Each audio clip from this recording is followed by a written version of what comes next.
Good morning, gamers. Hello, guten Morgen. Wie geht's? Welcome to stream. It's another one. Oh my god. Surprise. God, I had a lot of work to do for this one, but I actually went to bed earlier almost than other days. So like I'm super well rested and I'm super excited to get into it. And I'm wearing this outfit because it has the pom-poms, and I put the pom-poms in the thumbnail and in the drawings and stuff. So I'm like, okay, classic-ish Zecke. We gotta go with classic-ish Zecke because I drew this outfit in the thumbnail. Hello everybody, how are you doing? Good morning. How have you been since yesterday? I hope you had a good one since yesterday. Hello, hello, hello, hello. Hi, James. Hi, Burple. Hi, Crow. Hi, Lord Peace. Hi, Caliban. Hi, StreamElements bot, my dearest. One of my favorite robots, probably. One of my, like, at least top 5, I'm sure. Hello, Seppo. Guten Morgen, Frau Zecke. Guten Morgen, Frau Zecke. Yes, exactly in this tone and none other. We are gonna be talking about school a lot. Actually, I could give you a little, well, not a preview, but I could look at it myself and tell you, yeah, about 18 out of 25 of these pictures are, well, okay, those few are before school, so we gotta take these out, I guess. So that's not quite right. I'm trying to count how many of these pictures are taking place during school, and I guess it's 14 out of 25. So yeah, more than half. More than half is definitely taking place in school. But we have some before and after as well, so that's nice. Yeah, Zecke's weird school! My weird school! Let's go! My weird school! I'm gonna talk about it. I'm super excited to do all of this. I'm also kind of like, oh, I'm worried about the timing. Like, how the fuck did people back in the day fit their entire lives into 12 minutes? Like, people uploaded such short Draw My Lives. How did that even work? I have 26 pictures. No, 25. Well, plus the title card. That would make it 26. I have 25 pictures. And I feel like I was already leaving out a lot. I didn't touch on every little tiny detail. How the fuck did people get so much story in such a short amount of time? I'm gonna ramble so much, but I'm gonna try my best to keep it within like 3 hours. Fingers crossed. Big fingers crossed. Maybe people just had uneventful lives. I don't think so. Like, I didn't have, like, the most eventful life either. I just chose some little cool events that happened. They're like very little, but they were important to me, right? Everybody had those types of things, and I left so much out. I know, like, there's other bullet points that I have from back in the day. Also, when it gets closer to right now, to current times, I didn't do that much. I just did like 2 or 3, I think, drawings for the last 2 or 3 years. Well, that sounds kind of accurate, actually, now that I look at the entire thing in perspective, because I don't really know. You need a little bit of distance in order to tell what is the most important things that happened in these years, so I don't really know what I should have chosen, so I just didn't choose that many. I chose a lot more from when I was younger. Also, I'm dedicated to the sincerity. I am dedicated to the realism, because other people who have a mascot or like don't show their face and have a mascot for their face, other people would just de-age the mascot and make the mascot a child and just have them look the same the entire time. No, I was painfully accurate to each hairstyle and color I had throughout the years, because you wouldn't even get the whole picture if you didn't know when I was blonde and when I was brunette and when I was my natural hair color, which was also blonde but darker. This is important. You need to know this. Hello, Shank. This will be a fun stream, though. I'm super excited. I just hope to find a good balance between a lot of rambling and not that much rambling. Painfully accurate Draw My Life. Finally. Perfection. I must. I cannot lie. Well, I can lie, but only when it's for fun. I prefer not to lie. I can summarize my entire lifespan life in the span of a YouTube comment right now as an example, says Purple, of how people did it. Be me, be born, experience cringe for years on end, be me at present. Simple as. Yeah, I mean, if I did it like that, I would be done very quickly. That would have its ups, you know. Can't wait for your right-wing extremist face. I didn't really touch on that much. Also, I don't think it would have existed in those terms. Yeah, I can mention, like, I can see, you know, I can talk more. That's why we're doing this as a stream, right? I can talk more about things that were happening. I'm trying to look through, yeah, I guess it would have been around picture 12. Around picture 12 would have been where that would have been, or like 14 maybe. picture 12 or 14 or 13-ish. I can add that in. Zecke, is Trickster God real? Is real and true? Is this real and true? Could it be the truth? Anyway, we're gonna start, because otherwise I already think this might go long. We'll see. I made a PowerPoint. Let me show you my PowerPoint. PowerPoint. I'm so excited. I got some water too. It's warm again. It's warm as shit. This is Zecke coming at you live from the way too sunny California, located entirely within Germany. As you know. Right-wing faces are so fun to talk about, though. I love to talk about it too. But let's go one step at a time. I want you guys are totally free to also tell me little stories about your school life. Of course, whatever fits into, the comment section and isn't too long. Obviously, this is clear. And you're free to ask me any questions if, if you feel like I'm leaving anything important out. Yes. So you have a hurricane coming up? No, the California and Germany doesn't have the hurricane. Don't worry about it. I'm already in school mood. School is coming up, well, soon-ish. Like I said, there are some pictures before school. So let's go. Let's go. Is everything still here? Nope. Yes. Okay, it is still here. Good. I want to scoot, very far over here and make myself smaller maybe too, so you can see the pictures real good. Real good pictures. Oh my god, they're on my life. Ain't no way. Please don't skip to the next one if I tab into you. I just want you to play this animation, because they're all animations, obviously. Well, they're replays of my drawings. This is me as a child. This is me now. What happened in between? You will find out. Woo! School started on Monday. For my friend told me. He's a teacher. My mom works at school. Not as a teacher, but my mom works at school.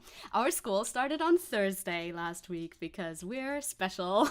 That's literally another aspect of the specialness of my school. Well, we'll get to it once we get to school.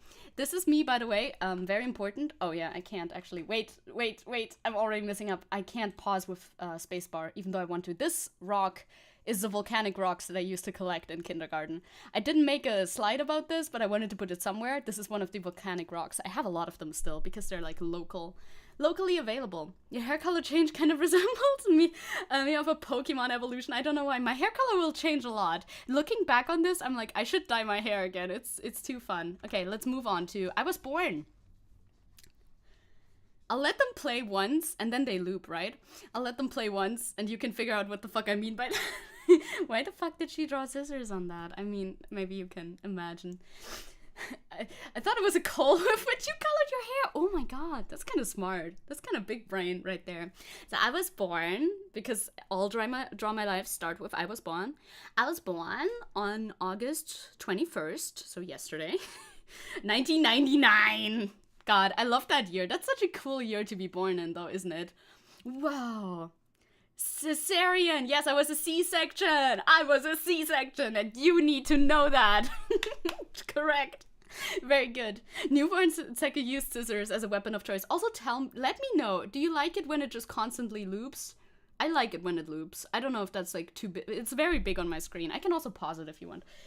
But I like the constant looping as well. At least for a while. We can pause it too. I'm wondering at what age she was bit by a radioactive tick. True. Good question. I like it when it loops too. It's motion. You can look at it. Of course, you only see the finished picture for a second, but it leads up to that. It's cool to see the progress. Good. Teji, you're not in the story yet. At this point, you're not even alive yet. You cannot talk yet. That is not canon, Tenji. That's not canon at all. Yeah, I was born in a hospital via C-section. I was born a little bit early, I think I remember. I was born in the morning. I'm a Leo. My sun sign is Leo. My moon is Sagittarius, and I'm Virgo rising. This is important for you to know. This is my chart. And I was a cool baby. I was pretty quiet. I didn't come out the womb not saying anything. I don't think it was that quiet, because that's concerning. Not like that, but I was pretty chill. They were a little worried. I was put in one of those incubator thingies, for the babies who are a little bit too early. But, blood type, I actually don't know my blood type. I actually do not know my blood type, because I'm a serial doctor avoider. I know, I'm a little criminal. What does that mean? Your moon is Sagittarius? Do you not know all of the ins and outs of like star chart thingies? I could tell you my whole chart because I have it in my phone. But if you don't, I don't even care about the whole chart, so I don't think that's necessary. The moon is like supposed to be your true self. The sun is like how you generally are as well, but the moon is like your inner self, the stuff that you don't really show off, and the rising sign is supposed to be the sign that you put up as a front. I don't know. I don't know. Go donate blood. Oh wait, you take it. Yeah, I just take blood. I don't donate. I don't share. I need all the blood I can get. Get incubated, idiot. You're not done yet. Get back in the oven, basically. But only for a little bit. I think it wasn't too severe or anything. Yeah, then I was done with that, and immediately next step is obviously, wait, I'll just let it play. I want to just let you watch it for the first time around. That is immediately the next step. I mean, obviously. This is very funny in quick successions. So I was born, and then I was sitting in front of the computer. Yes, they used to look like that back in the day. Also, I thought about giving me a ponytail, but I didn't wear ponytails at the time. So why did I even think about doing that? Never heard about that. I only know my star sign. Yeah, see, you never dated an astrology girly or anything like that. Now you know. So, we were playing computer games. This is Sonic, currently on the monitor, because my mom went to a computer course at some point.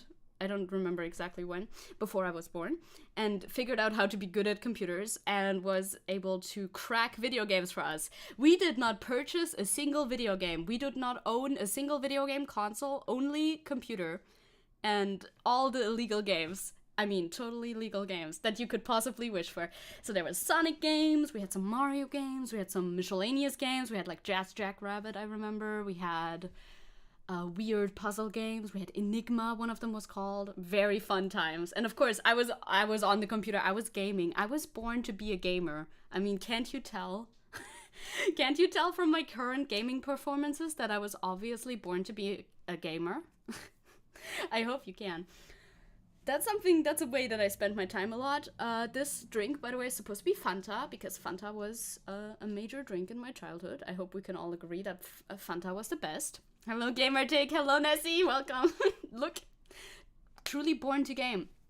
Born to game, forced to work. Isn't that ain't ever the truth? Which, this is even funnier if you later learn which type of school I went to. If you even know what type of school that is, what that means.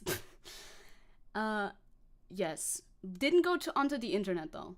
Fanta, invented in the 1940s. What a coinky dink. What a coinky dink. Next frame. Oh yeah, this is a funny little anecdote. This is me. I always had this bowl cut. I had this bowl cut for a very long time, actually. Thüringer und keine Vita Cola trinken. I didn't like cola. I didn't like cola as a child. My, to the left of me, this is my cousin, one of my cousins. I have two cousins that I know. This is the younger cousin. They're all older than me, but like there's a younger and an older one. And they always liked Vita Cola. I remember that, but I never liked Coca-Cola as a kid. No variant of cola, actually. I don't know why. But Fanta was good.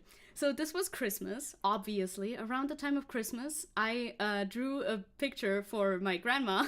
We went to visit her. She lived on like... If you Germans know this, it's called a Rittergut. I have no idea how to like translate that. She used to live out on a little village on a Rittergut, so where like knights used to live. I guess that was the use of it back in the day, in medieval times. The best soft drink is Inca Cola aus Peru. Never had it. You stole Sonic? We did steal Sonic. Yes, dog. Hi, dog. A knightly estate? Yeah, that kind of thing. Yes. But it wasn't anymore, obviously. It was repurposed into apartments, and my grandma used to live there, and we used to visit her every Friday. And for holidays, of course. So we went there for the holidays, and I drew a picture because I was always the artist in the family, so I drew a lot of pictures, and whenever anybody needed a picture drawn, that's where they went to. They went to me. And my cousin asked me, hey, why did you draw grandma so fat in this picture? I'm sorry. She kind of was, though. She kind of was. No, I don't think I have blue blood. She just kind of moved in there. I bet it wasn't that expensive either. I don't know why she lived there. Actually, I don't remember. Rittergut Kaiserschnitt Zecke is gonna be the next emperor. Yeah, my cousin, Zecke ist Junker. True. My cousin asked me why I drew grandma so fat. Well, I'm sorry, she kind of was. I didn't mean it in a bad way. I just drew what I saw at the time. I still remember that. He was like, why did you do this? I'm like, huh? I don't see a reason not to. Sehr gut. Enteignet die Junker. I don't have anything to enteignen, I swear.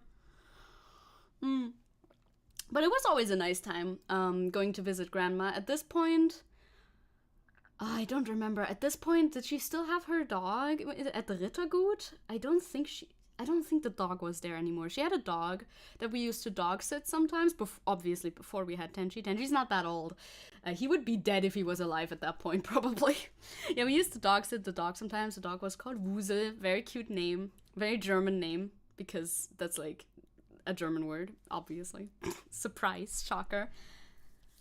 It was good times. It was very, like, nature-y. I was a very nature-y kid. I like to climb trees a lot and dig in the dirt for treasure. So that's, like, my sort of lifestyle. Also, walking a lot. Very fun. Oh, I tapped out of the thing and it told you guys that I tapped out of the thing. Don't tell them that I tapped out. Rude. I just wanted to see what the next picture is, okay? Wusel, yes. Wusel is a cute name, isn't it? They always called the dog Das Wusel, like, they used it pronouns for the dog, but it was a she. she was Wusel, but it was never die Wusel. It was always Das Wusel. Because that just makes more sense. So that was Christmas at grandma's. Funnily enough, the next one is also tied very closely to Christmas. That is... Oh my god, I'm really very progressive. Thank you. I'm really proud of this drawing. It looks so fun. This is a fun, like, framing of the scene. Another Christmas, I'm pretty sure, I got a camcorder. They them Wusel. So true. I got a camcorder for Christmas. This really is foreshadowing for my life. Why is there foreshadowing in my life? Odd. And I used to always make, like, little shows with the camcorder, and then not only would I record and film, like, segments and little skits and talk shows with nobody aside from myself and my plushies, you know, the usual type of stuff, I would also ask my mom to, how do you say that in English? Burn? Do you also say burn in English? When you transfer videos onto a CD. That's what we did. We transferred these videos onto a DVD for picture, yeah?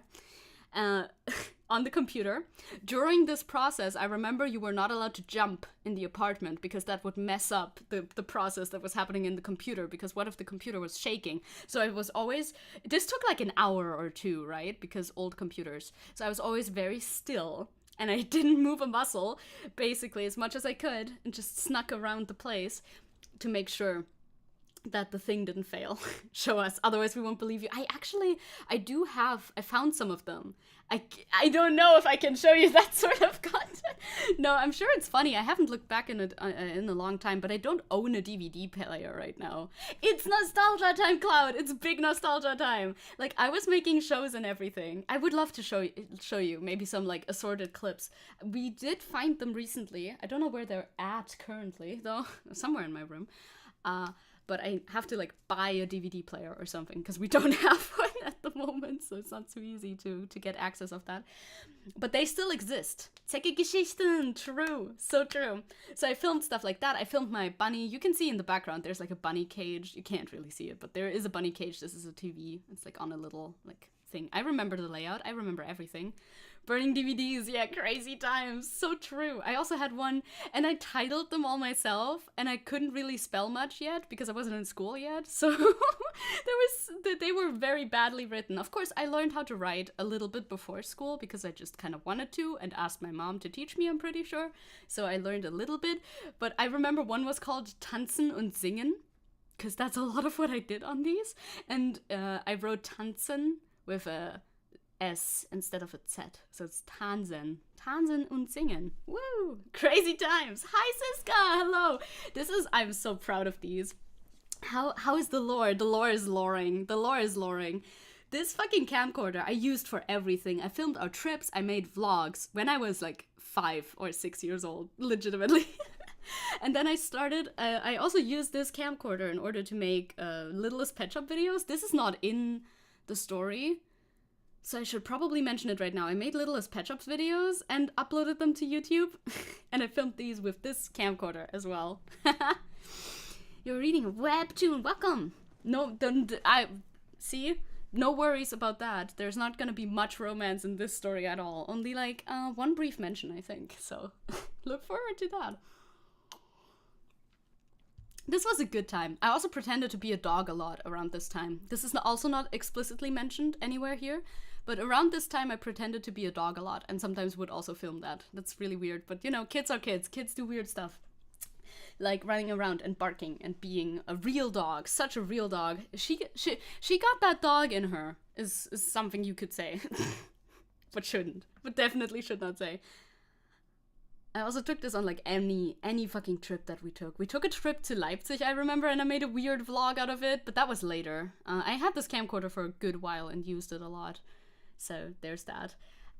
Next slide, gamers. What's happening here? Woof woof. Indeed, Siska. Woof woof. We're getting... Oh my god, we're going to school! What is Zecke thinking about here? Zecke is being a little calculating a little shit. I blame it on the autism now. I'm still not diagnosed, so I don't know, but must be. Like, who is so conniving at the age of 7? I'm conniving at the age of 7. I had seen too many movies. That's what that is the long and short of it, truly. I had seen too many movies. I knew how school was. I'd seen fucking, what's it called? High School Musical? There's cliques in school. There's popular kids in school, and there's unpopular kids in school. I know this because I had access to television. So 7-year-old me, or 6, I don't remember. Young me was like, okay, I should definitely make sure to befriend popular kids in 1st grade. Fucking 1st grade, dude. I need to make sure that I befriend popular kids because that's important and good, I guess. In the movies, I don't even understand my reasoning at the time anymore. The art is very cute. I'm very proud of these artworks. They're all extremely adorable, by the way.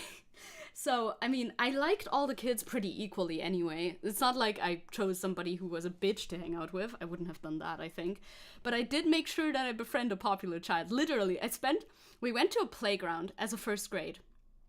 Also, this is my actual, like, school bag. It had, like, unicorns on it and everything, and it was blue, and it had a galaxy. We went to a playground, and I made sure to watch them. I made sure to watch the children and see how they interact in order to figure out which one of them is going to be popular in the hierarchy of school. I figured out 2 kids out of my class. I was like, this sounds extremely mentally ill. I was 7. I don't know. I can't explain. Just listen.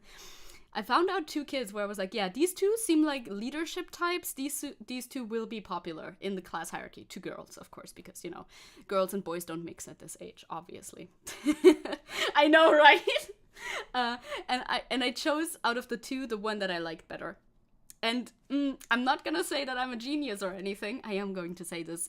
Actually, the slide after the next slide is again about how I am a genius. This hits too close, really? Oh my god, did you do that too? Am I not alone? Or is this just... Did this happen? And I was right, by the way.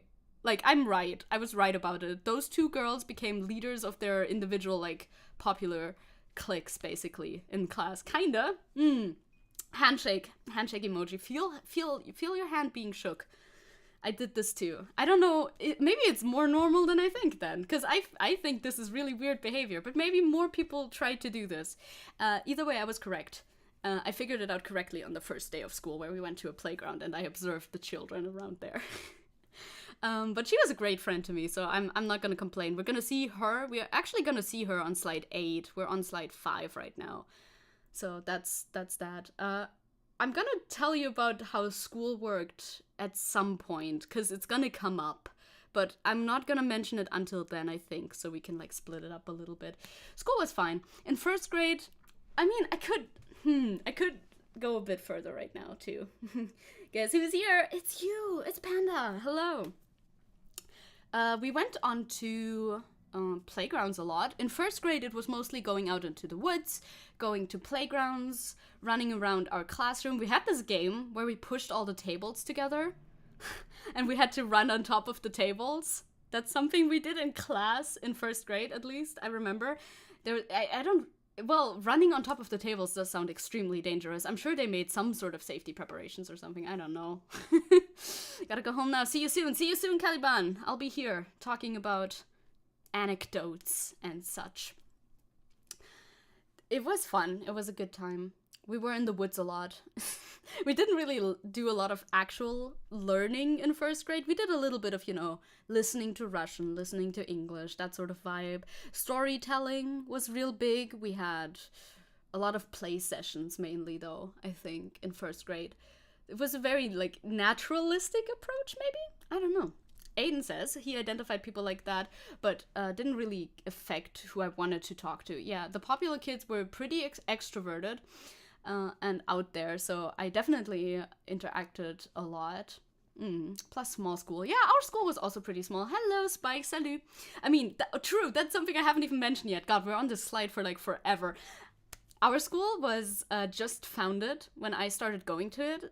We were the very first grade to ever, the first students to ever attend this school because they just bought an old building in a suburb of our city to start this fucking school.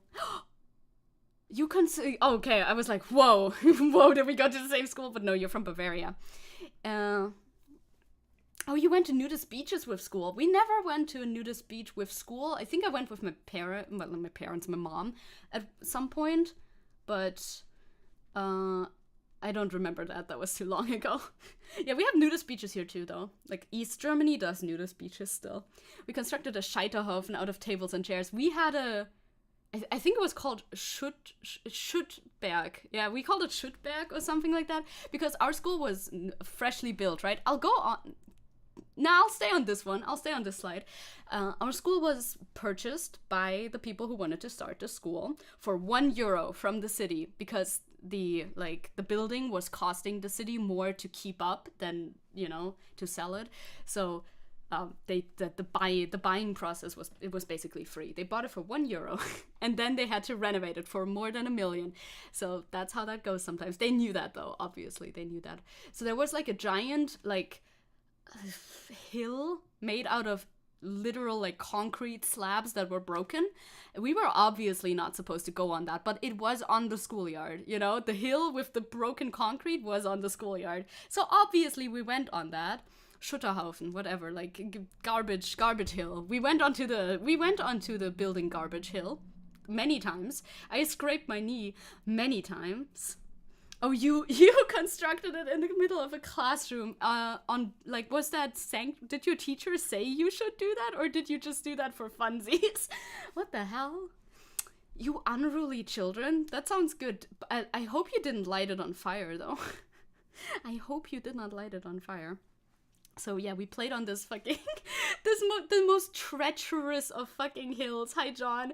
Because literally, it was broken concrete. Slabs of broken concrete, mainly. I scraped my shins so often on this fucking thing. But I loved to climb it. It was very fun. Anyway, let's go next slide. While we can. Oh, what's happening here? What is happening here? Well, they seem happy. Love just commentating on it I don't know what's going on. Fighting! I liked to consensually fight classmates in school. Especially one classmate who really liked to consensually fight with me. We were just fighting. We would meet up during recess, all of the time, and we would just fight. We're boxing, we're kicking. I don't remember the exact structure of the fights. Nobody ever won either, I'm pretty sure. We were just fighting. The entire recess. Recess was long. I don't know how the fuck we had the stamina. I just remember that at least one time, some people were watching while we were fighting. And I remember at least one other student was cheering me on specifically. Yeah, I think this one's gonna win. And I'm like, hell yeah, that's me. I'm gonna win. I'm gonna win this fight against my classmate. I don't know if anybody won in the end, though. That's the big mystery. I do remember the color of our pants, though. One of us was wearing red, one of us was wearing orange, because other kids who didn't know, like, our names were betting on which color of pant would win in the friendly fighting competition that I held for some reason. Well, we did, really. I really like to just rough it up, I suppose. This is what happens when you like to watch anime. I didn't know what anime was at the time, I think. Broken concrete. Yeah, that's all that the little kids deserve. That's all I'm investing into their childhood enrichment. Broken concrete slabs, an apt metaphor for adulthood. It really feels like I grew up in like post-war Germany. I did not. We played on the ruins of our country. You did the same thing. You did sumo competitions. Oh, fun. Missed Zecke wrestling career. Honestly, people kept telling me when I was young like this, during bowl cut era, all the way through bowl cut era, so until I was like, I don't know, 8, 9, something like that, people kept telling me I would become like an athlete, because I was always running around, I was always jumping around, I was climbing everything. I was a fucking menace with climbing. Climbing was really, like, I was up to no good when it came to climbing, legitimately. I started climbing buildings when I was, like, 8 or something. Definitely in school already. Like, fucking Blitzableiter, you know? Like, the things that sometimes there's, like, a thing at the side of a building that leads into the ground that's meant to, like, if lightning hits it, that's where it's meant to go. Or also the same for drain pipes. I just climbed that. I just went up wherever I could. I just went up. That's not good behavior. You shouldn't do that. Any tree, any building, nothing was safe from me. I would climb, I would run, I would jump. I did all of that. Hello, Addiction, welcome to stream, welcome to history. Are you a free runner now? I should be, right? I should be, but then I got unathletic. Then I lost interest in being athletic. I should really get into it again, though, right? Because I've been thinking about it. I would, like, how about we do pick up this hobby again? It makes so much sense. Day 5 was saying cheese every stream. You forgot to say cheese last stream. Oh no. A little break in the cheese. That's all right. You climbed onto your house's roof before. You were a little monkey. Me too. Absolute monkey vibes. Couldn't have climbed on my roof because, you know, we lived in apartments all my life. So thank God I didn't do that. So no. Naruto running. I kind of low-key did do that though. I remember in kindergarten, I ran with my hands behind my back. Sometimes, but I didn't know what Naruto was, so I don't know how I got the idea. I never watched an episode of Naruto. That was not, like, playing while I was young, so I don't know where this idea came from. Still, I had the idea, though. For better aerodynamics or something? Perhaps? Maybe. My kindergarten teacher was so mad at me. Did I climb my school? Doesn't really work much either, but I sure did try to climb, like, little bits of it. Also, parts of the school, big, again, very great.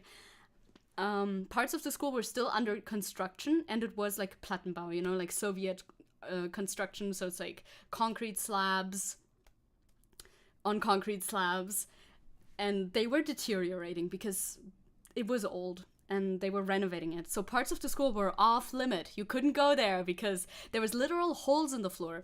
When you were at the top floor, you could look down like, I don't know, you could peer into a little crack on the floor and look down 3 stories or so. And what did we do? We went into the parts that were off limits, we went to the cracks, peered down 3 stories or so, and jumped over it and played in the parts where we definitely shouldn't have been in. Very good, very good. It's like a museum. It is like a museum. That's why I'm so excited about this. Just put on Running in the 90s. As soon as you hear that song, you regain your free running skills. Honest. Okay, I'll get it. I'll do that. You guys got a deck, so I could get up there and hop on the rail. Ooh, that sounds nice, man. I would have definitely done that if I could have. For sure. Didn't do it as often as I wanted to, though, because I had to get up there, up over this rain gutter thing that wasn't very stable. I see. Who cares if it's stable? You're a little kid. You don't fall. Nothing can hurt you. You are a ninja warrior. Every child is. I was, for sure. So yeah, we did fighting. We did going into parts of the school that we definitely shouldn't have been in because, like I said, one wrong step and you could have fallen down 3 stories and literally died. But nobody died, so, you know, we were good. School did say, don't go there. I'm pretty sure, like, I don't know how the fuck we got in there. I have no idea. Children Fight Club! Yes, Victor! Hi, hello, Victor, and hello, Howl. I was doing a little fight club. I was fighting. I was living my literally me lifestyle already. Doing a little fight clubbing. Fight clubbing sounds even worse somehow. I don't know why. I feared mortality at a young age. I did not, and I still don't. I climbed a lot of trees, and I fought a lot of people for funsies. Next slide, gamers. Next slide. This is me. What's going on? Is this? Oh, it's math. 2 + 2. Oh no, another kid. Oh, what's happening? I made sure to use a lot of brush strokes for the mouth expression change at the end so that it goes real slowly, and I think it looks really funny in the replay because that's how Procreate replays work. I am so devious. I was a devious kid a little bit. So I was a competitive little shit in school. I always was. And this school specifically, this school environment did not suit competitiveness too much. Like, other schools would have suited my competitive little ass better, I think. That face is personal. It's personal. It is.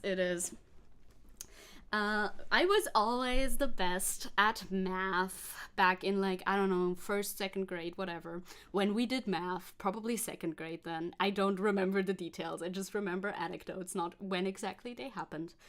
So, I was very keen on always being the first to finish all of our exercises. It was always me, and it could never be anybody else. We did this game. Do you know this game? Have you ever played this? So, in a classroom, you have seats, you have benches, obviously, and you get both people who sit at one bench stand up. The teacher asks you a math question, and the one who answers it first is allowed to move forward to the next bench. Do you know this? Is this familiar with you? Bankrücken or whatever it's called? Suspiciously smart. Very weird. Yeah, don't worry, it stops later on. Or rather, it calms down. Or rather, it's not really supported in childhood. And I could have made more out of, like, my superior starting stats, but whatever, I'm not bitter. So I would always win that game. Even if I started, I would always win that game. If I don't win that game, I'm crying. I'm very sad. I'm super upset about it. No, I must always win that game. Get to the last bench, win the math games. But what this is depicting, one day, around the world is what you call it. Cool. Yeah. We played around the world with math. And I always won. Because otherwise, gotta win. You have to win. Have to win with anything that has to do with academics when I was, like, in 2nd grade. Jesus. That was no pressure from, like, my mom, by the way. That was all me. My mom didn't care. My mom was just like, have fun, you know, have a good time at school, enjoy yourself. That's all that my mom wanted, but I wanted to win. I needed to win. And I did. So there was a new kid that came to our school in, like, about 2nd grade, let's say.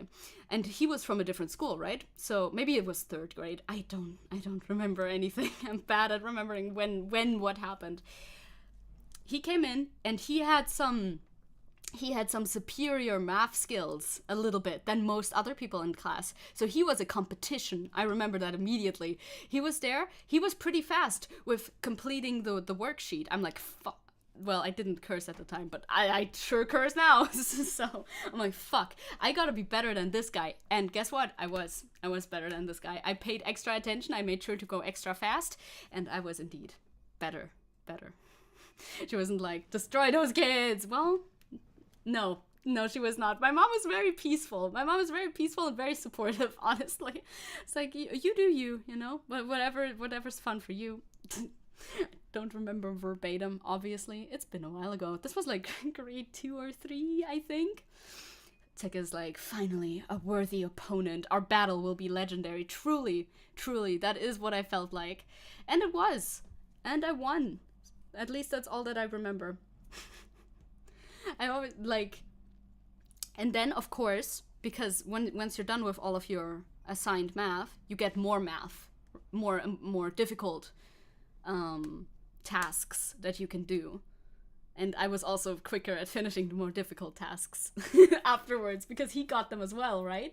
Like you get up, you're handing over your worksheet. Okay, I'm done now. Please give me more tasks. The teacher gives you more tasks, and you go through them. You annihilate the tasks. It was a fun time. I did like it at the time. Mom was like, "Have a good time at school, child." It's a kid. Only if I win. It's so true. It is so true. Did he cry and get kicked out of school after you beat him? Yeah, and then everybody clapped, and then everyone clapped. Yeah, he was kind of weird. He turned out to be kind of weird later, but happens. So at the time, he was just a kid, so who knows? Little Zecke, aw, shiitake mushrooms. I need to destroy this mother trucker. That would be so cute. But in Germany, you don't really do like replacement curse words. I don't think so. Like, either you just curse in German, but I didn't really like cursing in German very much, or you just don't. There's no, like, I mean, there is replacement curse words, but I feel like they're not as widespread. Like, instead of Scheiße, you can say Scheibenkleister, because it starts with the same syllable, Schei, But I feel like we didn't use it that much. So yeah, I was winning. Keep winning. Little tick, keep winning. Also the bowl cut. From your school, lol. Did you? Actually, I'm dropping way too many hints in this one, but it is what it is. Internet safety? I don't care. I don't care about internet safety. I don't give a single shit. I should, and I do a little bit. So, what's happening here is a good question. I'm the one on the right, by the way, now. My hair is longer. My hair has gotten longer, and this is my friend, whom I mentioned earlier, who I sussed out for being famous. Literally could have been the success story of a famous mathematician. But alas, it did not happen. Another little people. Oh my god, it's us and the classmate. Now, if you thought the story of me picking consciously who to befriend in first grade was a little bit psychotic, you haven't heard anything yet, because it gets worse. Or at least more dangerous. So, we were like in, I don't know, 4th grade, maybe? Again, I'm not super duper sure. We were in 4th grade or something. Me and my best friend at the time. We would pick, we at this point most people in our school went home by themselves. They lived somewhere in the city and they just went home. The internet safety is a damn important thing. That is very true. That is very true. That includes me. I know, Addiction. You're right. You're actually right about that.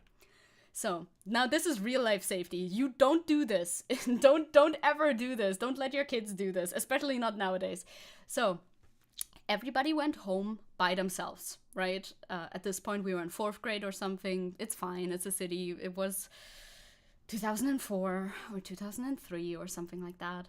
We're fine. No, wait. It was later than that. I would have been 4 in 2004. How old are you in 4th grade? I'm already like missing the plot. It was 2010, 2011, something like that. So it was a while ago, obviously. So we were all on our way home, and sometimes we have to ride the tram together with other students to get to where where we like split paths and go to our separate houses. Now, sometimes me and my best friend were like, actually, let's not go to our separate houses. Let's go to your house. Literally, to like basically every boy in our class, at some point we were like, hey, let's go to your house. Sometimes they were like, okay, sure. And sometimes they were like, nope, you're not coming in here. And it didn't matter to us what the answer was. We just followed them anyway. We literally just followed them home. Jesus Christ. You were 0 and 1 in 2004, damn. Yeah, this is like the opposite of social anxiety. I don't know what's up. This is like not good. You shouldn't do this. We literally just followed people home. We did some stalking. It's true. Who's that gamer? We did a little bit of stalking. We just went to their houses, which is very cool. So we learned, aw, creepy. It is. So we learned more about all of these boys in our class. Like one of them, we had like one rich kid kind of in our class, relative rich kid. I would have let you follow me. Oh my God, Calix, thank you. Thank you, I appreciate it. We followed the one rich kid multiple times. I wonder why. He lived in the city and in a giant like mansion. Well, I mean, it felt giant. I don't know if it classifies. I don't know what the fucking classifier for a giant mansion is. It feels like it's a giant mansion. Tenchi, disagrees? I'm not sure. You were not the rich kid. You were, again, not born yet, Tenji. Shut up, you're not born yet. Rich kid, yes. Yes. I don't know what has many teeth and teeth. Fucking teeth. And hold back a monster. I am not sure. Tenji, do not do that. Please, thank you very much. Rich kid is the type of guy to have a successful life. I wonder where he's at right now. I don't know. His dad owned like a construction company or something. Tenji has seen bigger mansions, I guess. Oh, that must be it. That's true. So we went to his place. I think we watched Spider-Man 2. Did you transform the rich kid into a dog? I did not. We watched Spider-Man 2. I remember that. His parents come home and they're like, oh, you brought friends home. And he's like, yeah, I guess. And we just kind of like vibed there. They made us some food. It was very good. They had like I remember he showed us around. Of course, he gave us a tour. They had a cool house. Their house was so fucking cool. They had like a very expensive chess set, of course. They had a huge bathroom with one of those weird showers that are like rain showers, you know? Where the entire ceiling of the shower is just the shower head. You know what I'm talking about? So that when you're in there, it feels like you're in the middle of a monsoon. It's very fancy, extremely fancy. They had like one of those infinity bathtub thingies. Very cool. Welcome back, Caliban. Hello, and hello, Thel. Privyeti. Hello, everybody. So was this like a crush? No, not at all. Or trying to get a crush situation? Or you're my friend now. We are getting soft tacos later. Kind of like that, yeah. Like, hi, I want to see your house. Hello, I want to go home with you. Oh shit, this paused because I tapped out of it. I forgot. Sorry. So, me and tapping out of my fucking screen. I do it all the time. So this guy specifically lived a bit further out, so we had to ride a bus for a couple of hours, and then he had no cell phone. We had cell phones at this point, so we could text our parents and be like, hey, I'm at this person's house, don't worry. But his house was situated somewhere where you didn't really have much cell phone service, so that was kind of bad, because then it was hard to reach our parents and be like, oh, we're at this person's house, coming home later today, or rather, sometimes, not coming home at all, just staying overnight. That happened too. This way we also got to play Mario Kart for the first time. I played Mario Kart for the first time through this general activity. You can guess where the mansion house would be, or the far out house. I don't know. I legitimately don't know where the far out house was anymore. I couldn't find that again. The mansion I could show you. Mitten im Thüringer Wald. Maybe. I legitimately do not remember. Another person whose house we went to didn't let us in, so we just stayed in the garden. And literally we stayed in the garden for hours. Just camping out in this man's garden. We're so creepy. We were looking at the fish. They had a little pond with fish in them. We tried to break in, but it didn't work. The far-off house. I had a few friends who simply lived out in nowhere. Maybe he was out there too. I don't know. Yeah, it's like, legitimately, don't do this. This was not good people behavior. I don't know why we did this. I don't know why we thought this was okay, but we did try to break in, but it didn't succeed. So, you know, no breaking and entering yet.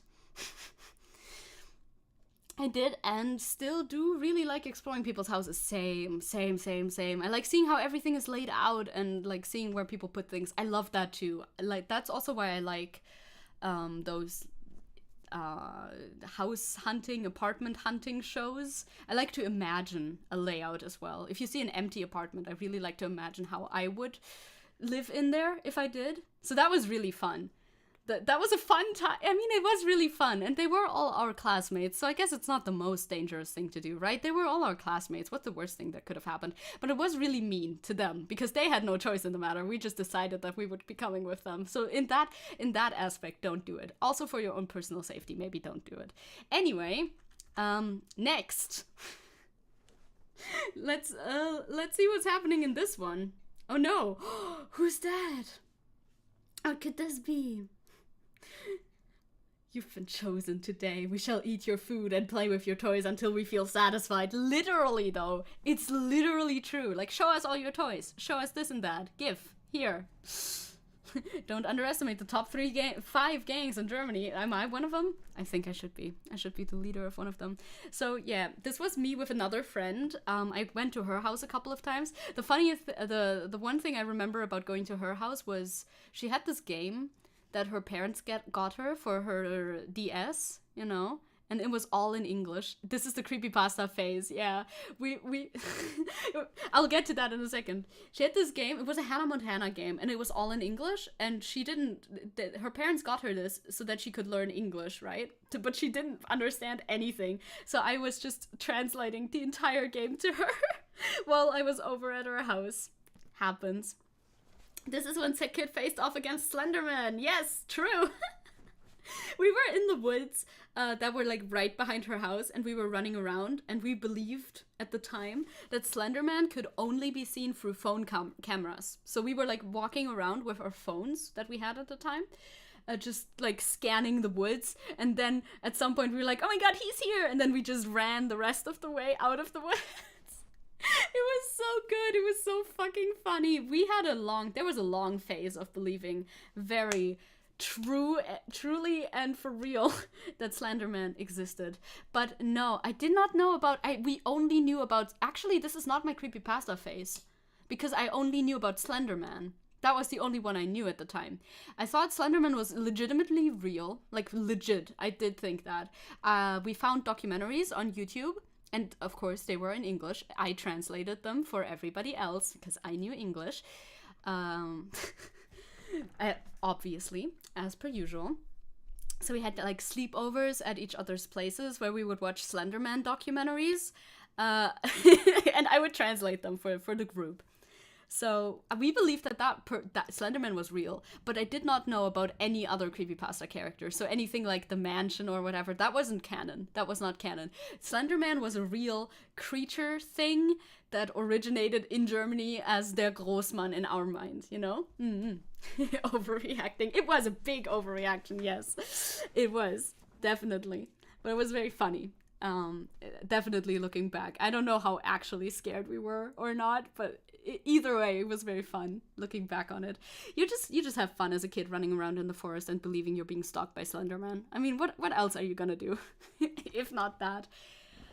So we ran away, we escaped, and we lived. Barely. We barely managed to live through this encounter. I mean, obviously. This is slide 9. That's good. Okay. I'm trying to keep an eye on the time so that I don't go too slow or too fast or whatever. Otherwise, I don't have a lot to talk about this friend specifically. Another friend who was also in the Slenderman group, the group that was afraid of Slenderman, shared another activity with me. This was a big part, actually. Or you did something similar, except it was your attic. Oh, nice. Imagine the Hat Man. Did you see the Hat Man in your attic? I'm the one on the left now. I dyed my hair brown at this point. I might want to give you that update. I dyed my hair brown. This was my best friend at the time. And what did we do here? We didn't actually both have the same laptop and brought it somewhere. That is not really canon. I just wanted to visualize it nicer. She had like a family computer that she had to go on to play horse. We played horse. Yeah, Slenderman is in fact not real. Now I would also agree with that. I was thinking Battleship till the horse showed up. True. Yeah, we're talking about horse. Horse with a W, the website, where you can trade horses. It was a huge part of my childhood at some point. Now, how old was I here? Maybe 14 or something. What grade are you in when you're 14? I don't know. The website. Yes. I was on the website Horse. Exactly that, Calix. I have many best friends when I was smaller. It was great. Yes, same. Oh my god. That's German childhood core. It is. It's what we did. I didn't even like horses particularly. I never particularly liked horses. Never in my life. But this was a big thing that we two did together. Another thing me and this friend did together was read the Guardians of Ga'Hoole owl books. Do you know those books with the owls on the cover? They also have a movie. We read those books together too and drew a lot of owls. We drew a shit ton of owls. Oh my god. So many owls being drawn during class instead of paying attention. We are about to hear the event that led to you hating horses? No. This didn't really influence my like or dislike of horses much, but damn, this was an intense era. You don't understand. I wish I understood computers when I was 14 or so. I had the horse face for a bit. Slay! Very slay, very slay. My horse's names were Applesauce and Nutella, and I forgot about them after a week immediately. And I know the movie. Never read the books though. Yeah, we read the books, and we were like, there. No, I'm the one on the left in this one, but I used to be blonde. Yes. You'll see all of my hair colors through this timeline. There's more blonde coming up, and there's other hair colors coming up because I had a few of them. The owl movie was good. We talked about it a lot, and the books as well. We read the books during recess, actually. So there was so much drama with this fucking website. We had a shared account that we like both managed, right? And then somebody else had another account that was a person that we did not like. That person, to be fair, was really mean, okay? This is not us being the bullies. That person was definitely the bully. We tried to get along with this person. I'm not gonna name her name, obviously. I'm not gonna name any names. But she was really mean. She was not nice at all. She was like the closest thing to a bully that our school had. Well, our class. I don't know about the other classes at school. I have no idea. But like, we didn't really have bullying in our class. At least not that I noticed any of it. So that was good. But she was kind of mean. She was trying, but she just didn't get very far with bullying, I think. So we had horse website, a shared one, and she had one too, and somebody else had one too. You know, some people in our class had some. So we exchanged horses sometimes, but lo and behold, I don't know how this even happened. We were password sharing a lot, right? So that must have somehow taken place there, and then, like, you know, you have my password, but I don't trust you with my password. I gave her my password. I need to change my password now. You know, this type of, like, childish drama. So, also, hi, Lord, to you. Officially hi to you as well. I got her password somehow. I don't remember if she gave it to me or if I just got it somehow. I really do not remember, but I got her password. So we logged into her horse account and sold all of her best horses to our horse account for free. We sold it for like whatever currency is on horse. So we basically, we basically stole all of our fucking horses. Let's go. I don't know if we ever got repercussions for this. That's so funny. I was a criminal at the age of 14. It was so fucking funny. It was payback. That girl was so fucking mean. So it was absolute payback, I think. From my perspective, we stole her fucking horses. We also had this, like, there was also a trading card game. I'm pretty sure we stole a card there from somebody as well, but I don't remember that as well. The great horse heist of the 2000s, truly. I mugged her horses. We did. That was so good. It felt so successful. I felt like a smooth criminal. I truly did. I don't know if we like talked about it afterwards and gave it back or something. Like, legitimately, I don't know how this whole panned out. It's been too long. Not only a criminal, a horse criminal. So, hi, Vita. Your cat's name is Sabine. Sabini. And we've started calling her Bean. Aw, it's adorable. Horse theft. Like the Wild West, shaking my head. So true. We were living in the Western at this point, truly. Horse theft was super fun. Yeah, the friendships were strained. They were made and strained in this like time span, truly. This was a rough time span. All we talked about was fucking horse. Yeah, what's next? Class trip is next. This painting goes way too fast, by the way. The next one goes way too fast. Yeah, don't be an ass if you don't want this to happen to you. I wouldn't have done this to my friend if they were nice to me. Literally, we had like, God, teenage girls are so funny. Horse thieves get the news. Not us though. We did it. We were like the Robin Hoods of horse, I swear. We just redistributed the wealth all to us, that is. Anyway, we literally at some point had the name of the girl and then like, do not trust the name of the girl. She's a liar as like our alarms. Because we kept going back and like trusting her again and letting her have our password and whatever, you know, that sort of stuff. Like, yeah, you can be friends again, it's fine. But she fucked us over every single time and was mean to us every single time. So then it's like, no, we made an alarm for ourselves that reminded us to not trust this girl because she was mean. So dumb. I love it. Yeah, teenage girls can absolutely be dicks, 100%. Everybody's a dick when they're a teenager, I think. You guys did such a Teufelskreis. We did. Okay, so basically she's Sandy. I don't think Sandy is that bad. Hi, Siska, welcome back. She had the charisma. I guess she must have. She must have been, like, able to somehow worm her way back into the friend group all the time, even though we should have known better. She also, like, low-key was actually a bad person. I'm not naming names, but it still feels bad to talk shit about a child from years ago, so I'm not gonna. But there was some shit.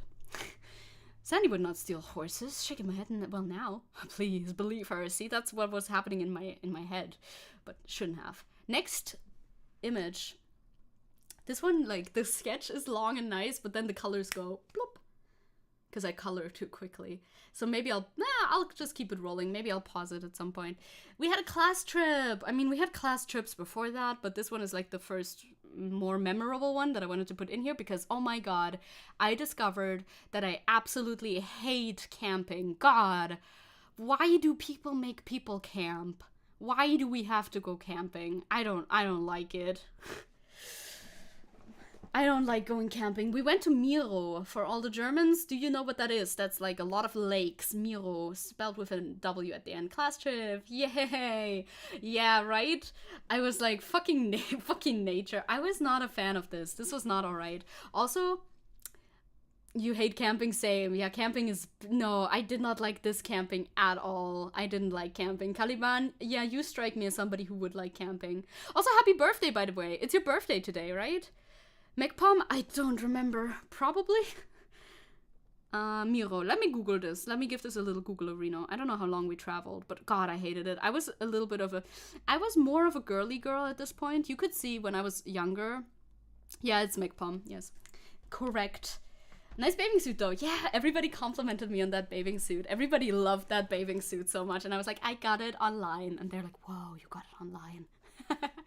I was a bit of a girly girl at that point, no longer a tomboy. I was a tomboy in kindergarten. Like, in kindergarten, I was so much of a tomboy. I was, like, friends with this one child who I'm sure will grow up to be either gay or trans, because he said so as much himself. He was very girly, and I was very boyish. And I said, you know, we should just switch. Because I was like, I would rather be a boy, and he was like, I would rather be a girl, so we should just switch. But at this point, I wasn't feeling that anymore. I wasn't vibing with that anymore. Yes, thank you. Happy birthday, Caliban. Get some happy birthdays for Caliban in chat if you feel so inclined. Yeah, I'm touching grass. I'm touching water too. I did touch a lot of grass. So I was there. Damn girly girl. I went from baby to creature immediately. No, I go back and forth and back and forth and back and forth. I went from tomboy to girly girl to, I had some more back and forths in between that. I went, like, to even girlier girl at some point, I think, and then, like, kind of tomboyish again, and now I'm here. I don't even know what I'm doing, honestly. Hi, Angel Tail! Welcome, welcome, welcome. Happy release from the womb day, Caliban! Slay! So, another thing that made this trip miserable, there was a few factors that made it not so good, was that my best friend at the time was trying to get with this boy who was constantly fishing. He was fishing the entire time. So my friend was just standing in a boat next to nearby where this guy was fishing and just watching him fish. It was so boring. Of course I wanted to spend time with my best friend, but she was just watching this fucking dude fish. I was so bored. I hated it. Sometimes we at least could go swimming, of course, but you know, also, I love how it looks like the tents in the water. True, like, it's not perspectively accurate, I think, at all, because I wanted to get both the tent and the water in there. Also, that's, like, I just remembered a funny, like, anecdote from that.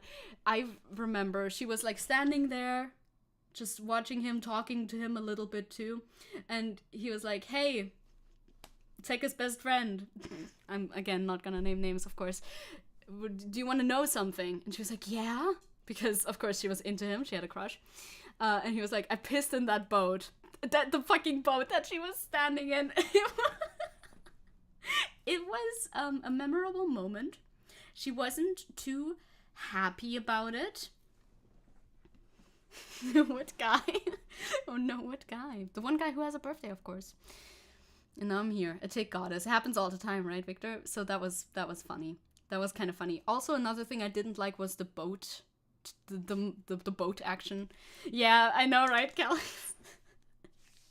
I didn't like rowing. Rowing was not good. We into boat pissers. I know, right? What the fuck?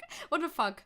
Best friend at the time. What were you thinking? She just speaks like no English. There's no way she'll ever see this. So I hated that. We were there with 2 teachers, right? Obviously, there was teachers there. One of them was our gardening teacher. The gardening teacher, by the way, the school absolutely tricked this man into becoming a teacher. That was criminal what the school did to this man. So this man was just a farmer whom we visited as a class in order to learn how farming works at some point, because that's something that happens. I hated rowing. How will I ever get you in the boat on a lake so we can drown someone? Well, I mean, if we have to, but if I can avoid it, I would rather not. We can just push someone off a bridge instead. So this guy was just a farmer, just some farmer, and then the school was like, hey, can you help out and teach the kids gardening for a little bit? Can you do this class for a bit? Just a little bit, you know? Okay. And then suddenly he's slapped in the face with a contract and hired on the spot, and he has to do this for many, many years. He was so miserable all the time. You'll row for me? Aw, thank you. Thank you. I wonder if Hucko was tricked into becoming a teacher as well. I wonder. Maybe. Tricked into being a teacher? It feels like it. A lot of teachers were kind of hired this, like, weird sort of way where it's like, oh, just help out for a little bit. Ha, you have a contract now. Come on, sign this contract. Come on, start working here. Come on. Very dubious consent. If I was a farmer, I would hate being a teacher too. I mean, he was special. He was a special man. Nobody had any respect for him at all whatsoever. This farmer man was shown zero respect in class. It was really criminal. We were really mean to this man. One time he told a story about how he spends Christmas. He always spends Christmas alone. He doesn't have any electricity at home. It's cold. He has one candle lit. This poor dude. Even if I wasn't a farmer, I would still hate being a teacher. Me too. Well, I don't think I would be good as a teacher. I think teaching kids is tough. Yeah, that's so sad. Is he Amish? Kinda, not officially. He's very Christian. He definitely prays and stuff. Definitely very Christian, but I don't know. Kids do be so cruel. We were like, oh my god, that is so sad. How do you live? And then we made fun of him for it. We were so mean to this dude. Never listened to him ever. That's also the class that I skipped a shit ton. I skipped this class all of the time. I need to meet this man. Yeah, I wonder where he's at right now. I don't know. He's not a teacher anymore. He is freed from his position. I bet he's a farmer still, though. I mean, what else is he gonna do, right?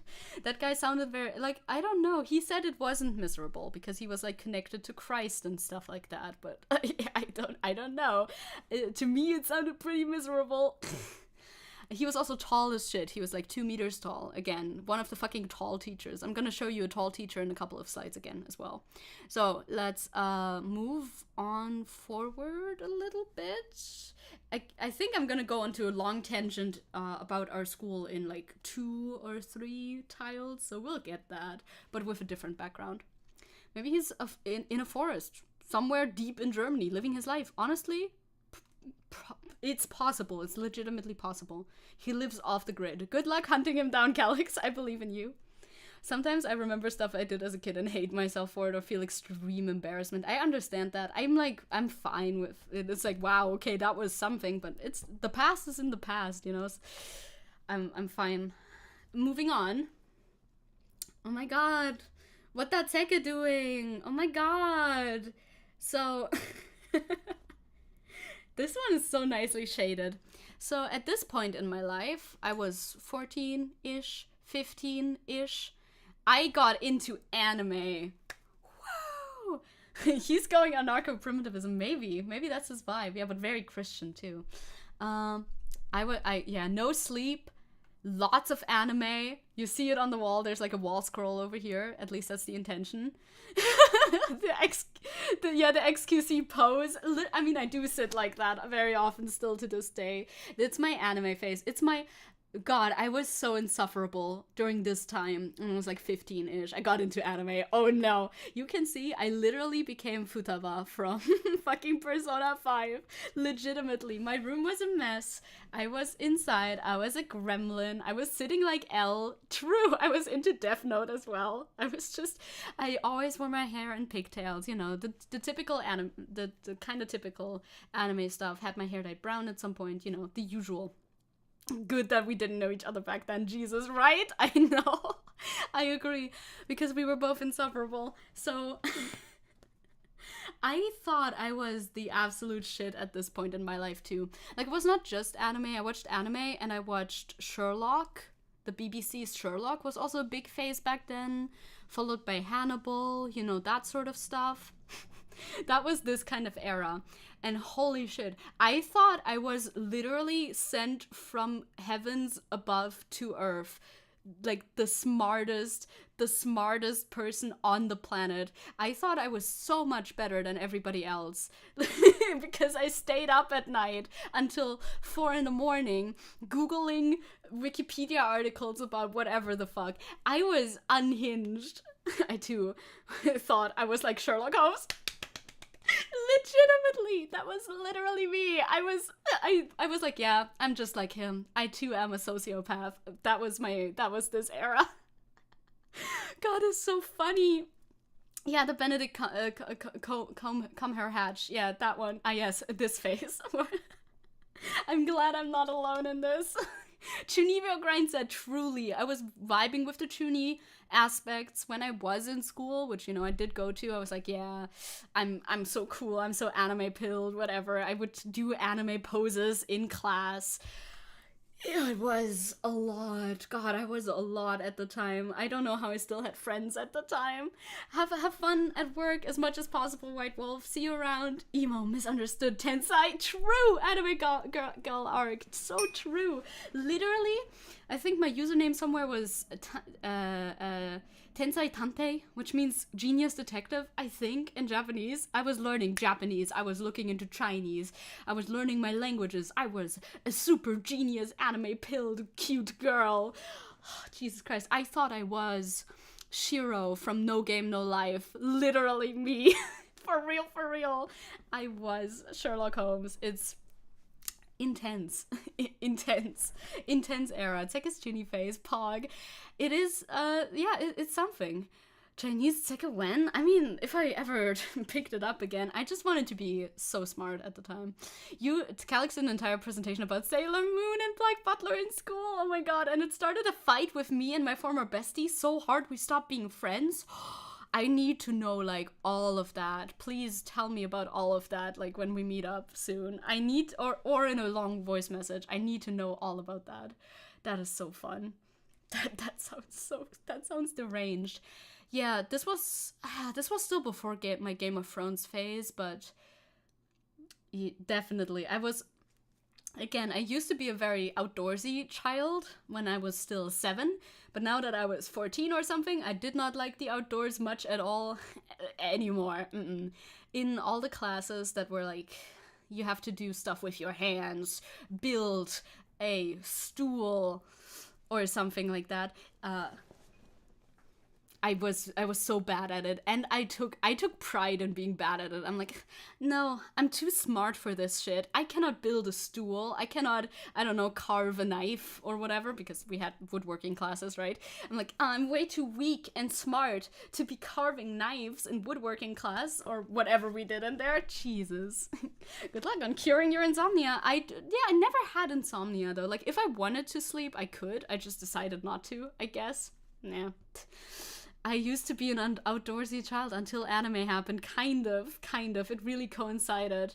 Yeah, it really, 14 is the right age of shut-in phase. I did have a little bit of a shut-in phase, as much as you can when you still go to school, because, you know, I did go to school every single day still, obviously. I didn't skip or anything. That would have been too intense for me. But I definitely felt much too cool for school. I felt too intelligent for school. I felt more intelligent than any teacher at school. So, like, why am I even there? Kind of vibes. But, you know. And yet, I still went. Dude, it's just because you have insomnia. I don't think that it was that, to be fair. To be fair. Let me take a swig of water, by the way, before we move on. So this is where you became a nerd, kinda. Yeah, I mean, I was sort of a nerd beforehand, but, you know, sounds insufferable. I know, right, Caliban? I know. I think, but mostly, to be really fair to me, I think I kept most of my insufferableness inside my head. I didn't really, like, wear it on my sleeve or anything. It's not like I went up to people and was like, I'm smarter than you. Although also around this time, I was very sleep deprived. So that is true. You can be sleep deprived and not an insomniac, though. So I was very sleep deprived, obviously, because I stayed up watching anime and doing whatever the fuck all night. So I would... There's this one story where I was falling asleep in English. And... this is a story that my friend at the time liked to retell. I was falling asleep next to her, sitting in class, and the teacher called on me to translate something. And why? Like I haven't even opened my eyes yet, and I start translating the sentence into German, and then I open my eyes.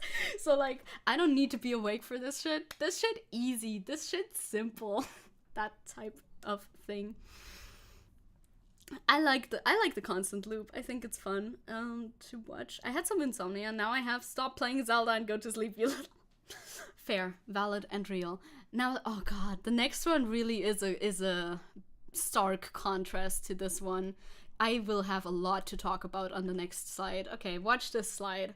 Watch me die inside on this slide. God, just remembering it makes me feel feelings and have thoughts. So I dyed my hair blonde. First of all, I dyed my hair blonde. Diffuse learning mode activated. Yeah, right? I'm like, big braining it. Math teachers who say, when I stand in your room in the middle of the night and ask you a question, you need to be able to answer it in your sleep, fear you. True, because I was able to do that at the time for some reason. So, God, this was legitimately, this was one of the most miserable times in my life. Am I picking vegetables? I'm pulling weeds is what I decided to try to depict in this illustration, is me pulling weeds. Blonde, the superior hair color. When you say that. So, in our school, okay, let's name drop. Now I'm gonna have to do some big explaining and try to find English substitute words for all the words I only know in German. Nicht die Latzhose, doch. Oh, you didn't even say nicht, you said nice. Yeah, I still have that. I bought that specifically for this. So, I do like this face a lot, this face that I drew, because I was legitimately suffering anyway.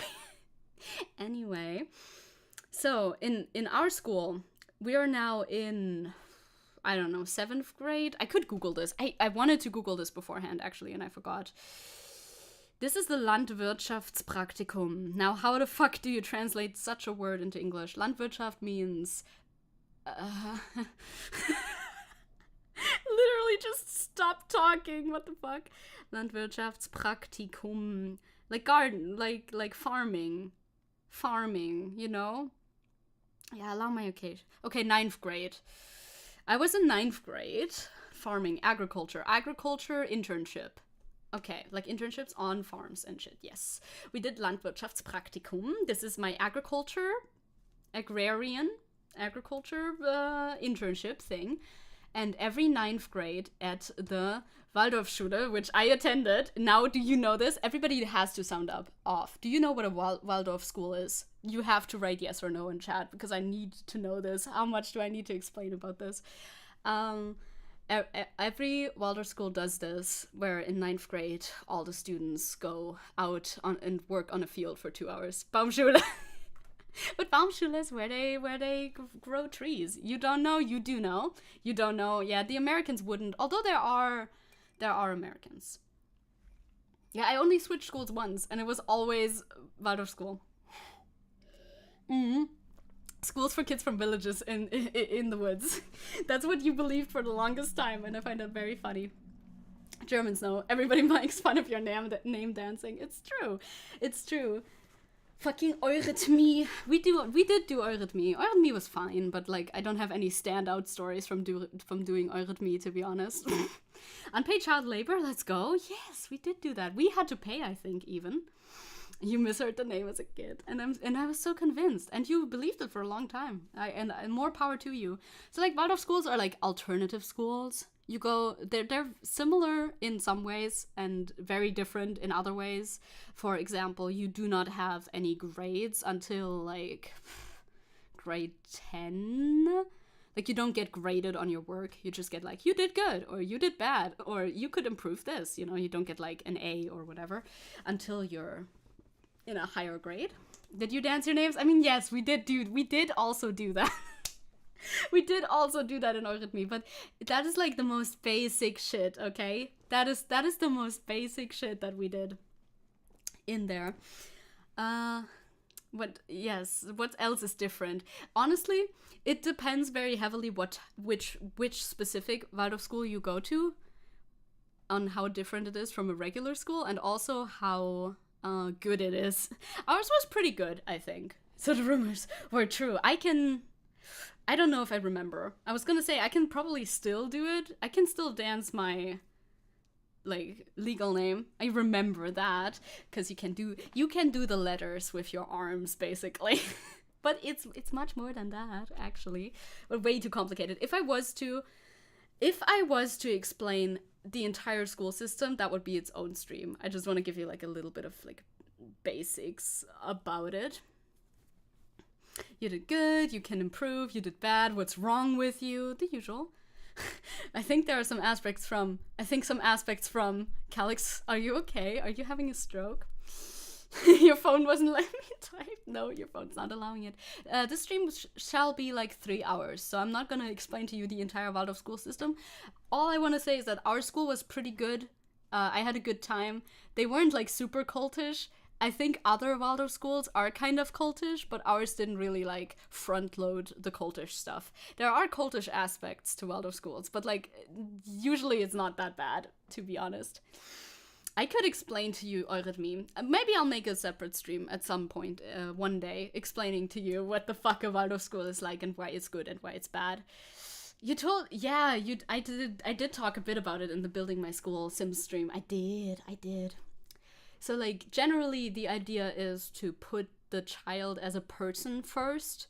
So it's built on good ideas generally, I think. Like, you should view the child as an individual and tend to the child's individual needs and not just view them as, you know, a number trying to achieve big number, go bigger. That sort of thing, you know? You dance your own name. Simple as that. Yeah, my name is Dance, and there you go. Got it. Yeah, I could also talk more about the German school system, because that's different again, because the German school system is fucked in different ways. Waldorf school starts at grade 1 and ends at grade 13. We just are on the same, like, in the same school the entire time. Just name dance. There you go. Calix says, it's just okay. Once again, I think some aspects from Waldorf schools are good to implement in normal school systems, but all around, I would still choose the public school system before that. It really, like, it massively depends on, like, which one you go to.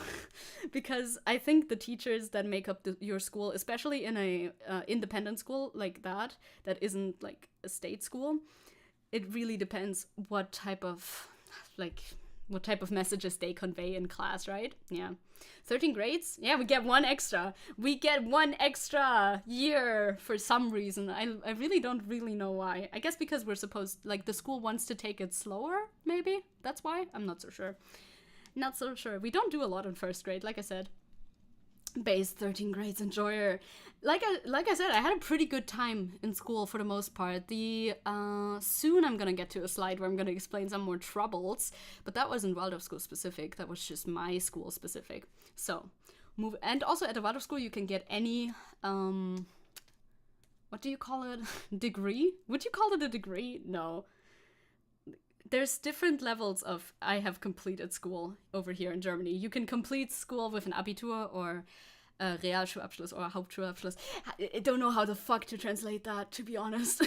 But you can get all of those here. So that's all that you need to know. You can get anything you can get at a normal state school. So anyway, we're getting back to this thing because this is the agricultural internship that we do. So our entire grade, don't forget Fachabi.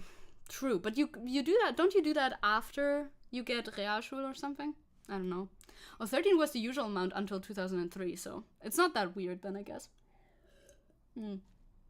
It depends on who they trick into being a teacher. Correct. True. So we're circling back to this thing on screen. We were there for like 2 weeks. We were on a farm, a Demeter farm. That is bio plus. That's more than bio. Like, bio is, if it says like, ooh, biologically, whatever the fuck, nice. Don't worry, we do no harm to the environment. Well, Demeter is a step up from that. So we were on like a Demeter farm, and we had to do farm work all day, every day. We woke up at like 6. Well, work started at 7. I think we woke up at like 6. All the girls, Demeter, all the girls slept in one room. We were like 12, 13 girls or something. We were pressed in this fucking room like sardines. The boys slept somewhere else. Some people slept in other places if they found some additional places to sleep in. We woke up at like 6 and we worked until the evening, basically. It felt absolutely torturous. Anything I remember from this period in my life was literal sadness. I was always tired. I had nothing to look forward to. We didn't have any technology. We only had farm work. And somehow, I don't know when this fucking took place. I legitimately do not remember. Somehow it was both too cold in one week and too hot in the other. People were like, we were freezing out on the fields in the first week because it was so fucking cold. We had to like find more clothes to wear in order not to freeze out there while we were trying to weed the ground, which was frozen still, so it was hard to get the weeds out. And then in the next week, it was so hot that people literally keeled over because they got a heat stroke. What type of like fucked time of the year did we choose to do this? I do not know. You can do both Abi and Fach-Abi after mittlere Reife. I see. The children yearn for the fields. I didn't yearn for the fields. West German influence, probably. There were no Waldorf schools in the DDR. I believe so. When they came over, they took their curriculum from the West. I see. Global warming childhood. True. So legitimately though, for the second week, I pretended to be sick. I didn't even try super hard. I was just like, I'm sick now, fuck you. And decided, well, not the entire second week, but I'm sure for like a few days, I just started pretending to be sick. So I skipped some of the hottest days of that week by just staying inside and sleeping. Fuck y'all, I don't care. It's out now. If my teacher from back then watches this, they didn't speak English very much. Fuck y'all, I wasn't sick. I was lying. I just hated it there. Welcome back, Warren. Welcome back. This does sound like actual child labor. You were supposed to learn something from it, but I mean, we did labor. We definitely did do labor. Now, there is a lot of stories from this era that were more or less fun. I know some people kind of had fun there. People who hated working in the fields a little bit less than I did, I think. Right? Thank you, Victor. Fair, valid, and moral, actually. Thank you very much. I just learned the sun is my enemy. Truly. Truly did. This was when I hallucinated. I hallucinated bugs all over my body a lot when I was there. So maybe I was sick. I don't know. Maybe it was a good call to call out sick. I was just standing there and I could feel bugs all over me all the time. It was really annoying. There was no bugs, by the way. I mean, there was bugs, but not in that capacity. That was definitely hallucinations, I could tell. Anyway, I didn't see them. I just felt them. Regardless, hallucinations aside, so I stayed in the house. There was also a lot of relationship drama, because I'm not gonna get into that. That's too personal to tell you all about. This is about me. And it's not my drama, it's classmates' drama. Legitimate bad drama, by the way. This was 9th grade. We have bad drama at this point in time. It's not funny anymore at this point. That's the part with the radioactive tick. Must be. It must be. I mean, you had fun with math when you were younger. Some people have fun with anything. It's true. It's true. Wait until the field starts speaking a foreign language. Maybe then the children will learn something, perhaps. Isn't that a symptom of extreme isolation, feeling or seeing bugs crawl on your skin? Oh my god. Don't say that. I don't know where exactly the hallucinations came from. I sure just know I wasn't doing so good. I mean, there was people there, right? But we were working a lot, so we were not able to talk as much. And as well, I was also pretending to be sick for a bit, so I didn't really talk to that many people. I was very pissed off during this time. Legitimately, when I came home after this period of time, I went to my mom you know, and we like talked, I don't know exactly, so just like normal life stuff. And I was like, oh my god, I'm smiling. Whoa, I haven't smiled for 2 weeks. That's crazy. Now, this sounds like, I mean, it really sucked majorly for me, but other people didn't have as horrible of a time as I did. I was just, I mean, you saw the slide before this, right? In the slide, can I not go back? Yeah, in the slide before this, I was literally a shut-in. And then in the next slide, I'm supposed to be doing this. Obviously, I'm not gonna like it very much. This just makes sense. Other people had a better time with it. I did not. Yeah, that was a realization and a half. I was like, holy shit, I was literally miserable. I smiled for the first time in like 2 weeks, apparently, or at least it felt like that, you know? Not gonna talk about the drama, but what about the piss boat saga? How are we gonna know how it ended? Oh, they dated briefly, but they broke up then again. That's already in the past, though. It is character development. It's all character development. So in the end, it all serves a purpose, doesn't it? So yeah, we were doing that. That was great. Landwirtschaftspraktikum. Fucking Landwirtschaftspraktikum. Oh, also, the guy who owned the farm was such a piece of shit. The guy who owned the farm, everybody hated the guy who owned the farm. The guy who owned the farm hated us, I think. Like, especially the boys who were, like, a little bit more rowdy, hated them. And the guy was such a prick, such an asshole. So at some point, I drew what some may consider a threat. I painted a picture of an animal hanging dead that was the same animal that his last name was, you know, made out of. And the boys took it and put it in his mailbox. That could be considered legally bad, but nothing happened, so we're fine. Don't worry about it. Was it an old guy? Of course it was an old guy. He was so old. He was so old.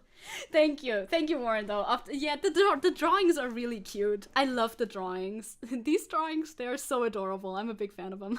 Oh no, oh dang. It wasn't my idea to send it to him, okay? But they sure did do that. Francis Bacon vibe thread. True. It literally just like that, for real. So that was fun, I guess. We hated him. He was so rude. Also, I mean, it was very interpretive, okay? Did I miss a lot? Maybe. But don't worry. There's a lot more coming up. And if you ever have questions, ask away. Next slide. Let's move on from this fucking wicked place. I do not wish to be in this wicked place anymore. There was also some good stuff there, but mostly not. Oh my god, what's happening here? We hated a farmer. We went to a farm. The whole class had to go to a farm, and we hated the farmer, the guy who owned the farm. Again, I have to say, we did similar things. Kids, you know? Kids will be kids. That's probably also why we never heard about it, because kids are weird. Oh my god! It's baby Tenchi! Baby Tenchi! Zecke was sending calling cards from a young age! It's so true! It's so true. It's absolutely accurate. So, we went... my mom and I went on a train, and we got baby Tenchi! Because we found a listing for him. Now, I think this is not the best way to get a dog. Don't do this. Again, hindsight is 20/20 or something like that. We went a listing for him, like, oh, we have puppies, unexpectedly, whatever, on, like, online somewhere. Anybody want to pick him up? And I was like, yeah, pick him up. So we went to fucking Bavaria. Tenchi is born Bavarian. There you go, Bavarian chatters. Be happy. Tenchi is originally from Bavaria. So we went with the train to Bavaria to pick him up. The baby. He's the baby. He was so cute. He still is. Bavarian. Tenchi is Bavarian. Base. Yeah, originally he's Servus Tenchi. True. He's originally Bavarian. Did he come with lederhosen? Of course. He had lederhosen on. He was holding a pint of beer. He said like servus the entire time. I was like, that's weird. You should bark. He's like, servus. I was like, please stop. So we kind of like corrected that, you know what I mean? Then she turned that sad face off. Yeah, truly. This was great. This really improved my life at the time. Because with Tenchi, of course, we had to go outside more and spending more time outside in like a normal way, in a not either farm or shut-in way. Yeah. You're the creepy kind of cute. Thank you. I appreciate that. I like creepy cute. The tragic backstory is being... The tragic backstory is being from Bavaria. Corrected? No more Servus. No more. Tenchi als Zecke vorbeikam. Habe die Ehre. I definitely understand this Bavarian reference. I definitely do. Good thing he grew up in a normal environment. Thank you, Caliban. Thank you. Take a save Tenchi from being Bavarian. I did. We did do that. It was a long train ride. He slept for the most part, but this is where Tenchi gets introduced into the story. Now he can bark officially because he's now alive. This means this was in 2015, I think. I'm not so sure. Perhaps, potentially. Did Tenchi save you from anime? Yes, he did.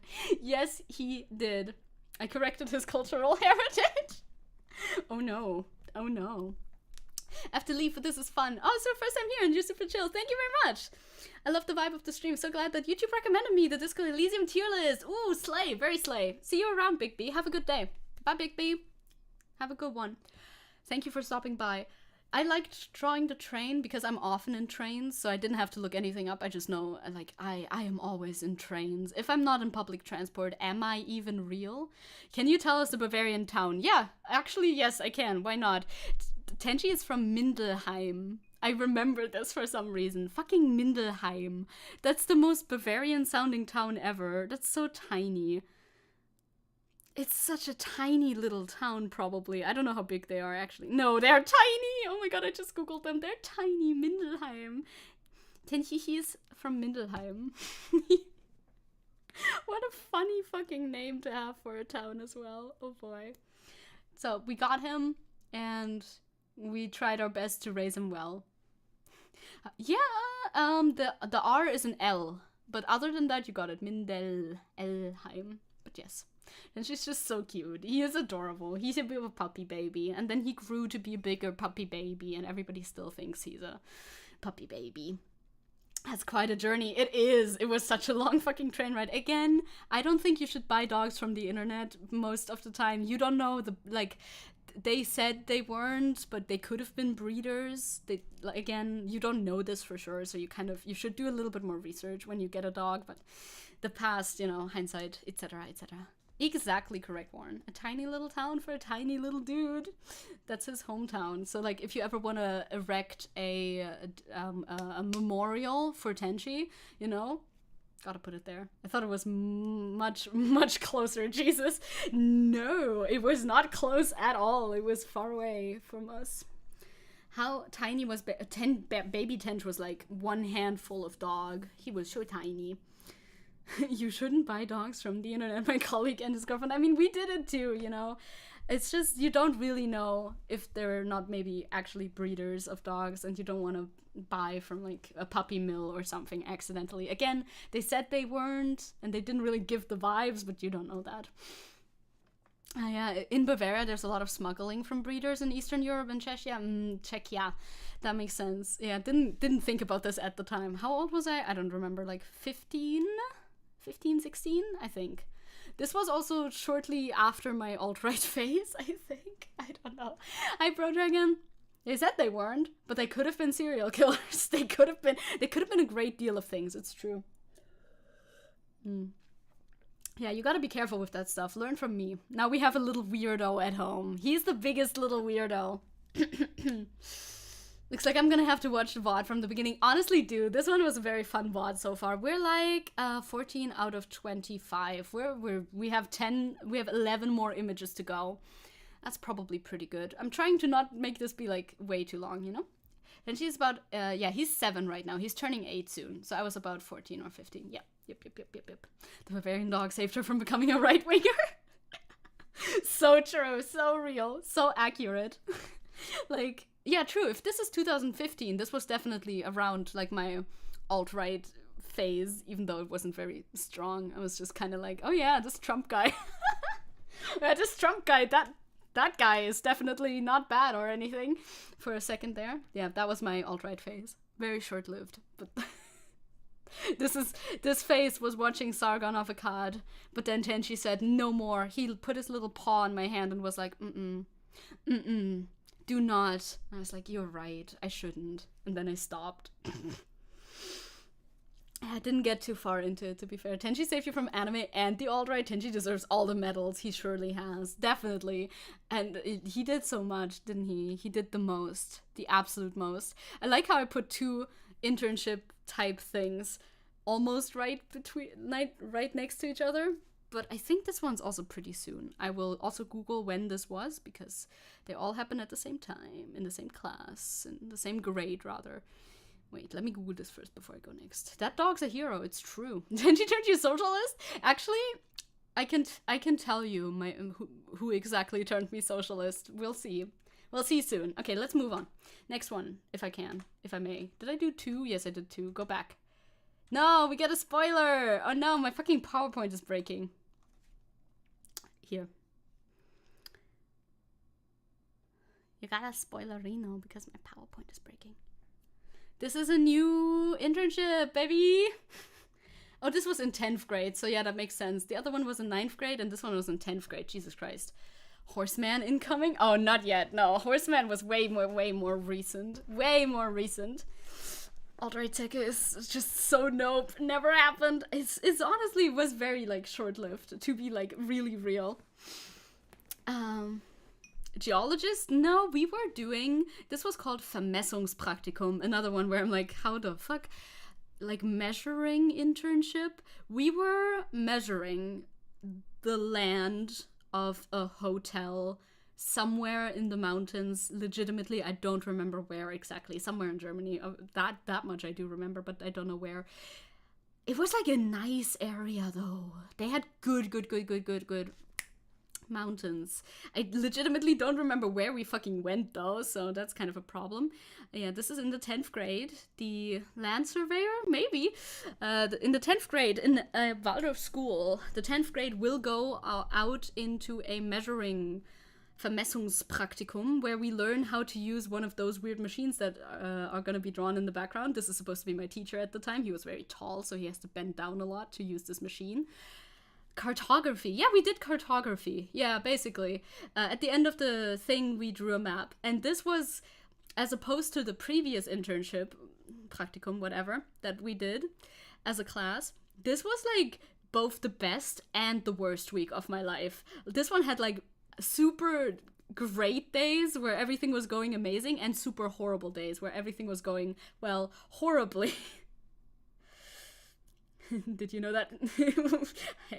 hey, did you know that geology rocks? Geology does rock, but we didn't do geology, to be fair. Sadly enough, we just measured shit. So this started out, we are in the middle of nowhere, somewhere in the mountains, in the forest. There's a hotel there. We are walking around the area of the hotel, where we mark where the area is going to stop. We put little markers down. Before that, we walk up and down a parking lot a lot in order to measure out how long our footsteps are. Victor! This one is for Danshi. He wouldn't be here if it weren't for you. You were a good boy. Hund. True. Hund! It's true. Such a good hund. So true. Goldie was a geologist. Geologist? God, I'm so good at reading. Thank you, Victor. So true. So true. Praise be Tenchi. Thank you for saving me.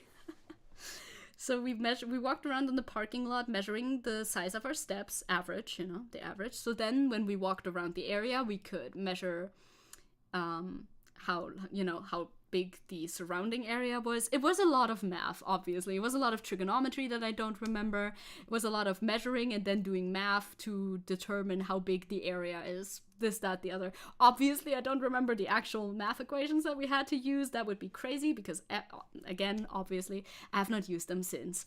Now, this was really fun and really sad, not fun at the same time. Like, it oscillated between being horrible and being super fun. Sometimes it was usually pretty cold. Sometimes it was raining and we just wanted to go inside, but we had to measure like height differences and stuff. Yeah. Drawing maps, measuring the length of your steps. Sounds like the army. Is this what you do in the army? I have no idea what you do in the army. It was more so math though. So we would go out. This is 10th grade. Yes, this is 10th grade. So we would go outside and do the measuring and take notes in, our little things. That's what I'm trying to do here. This is supposed to be a calculator from the back, and, some measuring stuff and paper. So we were taking notes during the day, taking the measurements, and then when the evening came, we would be doing math. Lots of math. We were all gathered in this hut. We rented out a little hut in the mountains, a little shack perhaps, and we would do math in the evenings a lot. And we were split up into teams who all got like different parts, I think, of the area assigned, because it was a pretty big area. It does sound like it was partially very fun, but sometimes when you like fucked up and you had to redo calculations and it just wasn't working. God, that was frustrating. We did that for orientation and marching. Interesting. So I was in the group with my best friends at the time. That's again different best friends. This actually slaps. Hell yeah, right? It kind of does. Like, I had great times here, but I also had great frustrations here. I much prefer this one though to the other one. We were totally isolated from, society. Obviously, the math shack. It was the math shack. We cooked for ourselves. We we went up for lunch and dinner. We had a lunch break, and then we had a dinner break, I think, before the math, or was that after the math? I think it's before the math, Before the math, we do dinner, and then we do all of the math, and then we go to sleep, basically. We didn't do much else. There wasn't time. Honestly, there was no time for any leisure, aside for one Sunday. One Sunday, we were allowed to go hiking, and, like, wherever we wanted. We could have also just stayed home, but we went hiking, and it was great. It was super fun. The area was so pretty. I need to find out where we went exactly. If I can find that out, so I can send it, like, some pictures to my friends or something. You hate math. Yeah, some people had a much worse time, because, okay, I was in a group, right, like, So we were 4 people per group, I think. So this was me and my, like, group of friends at the time. Coincidentally, we were also, like, basically the group that was best at math. Hell yeah, thank God we were allowed to choose our groups, otherwise this would have been miserable. So all of us, aside like maybe one friend, were pretty good at math in our group. Maybe perhaps the best of the class. Maybe our teacher shouldn't have let us choose our groups, but thank God that he did, otherwise I would have cried and died.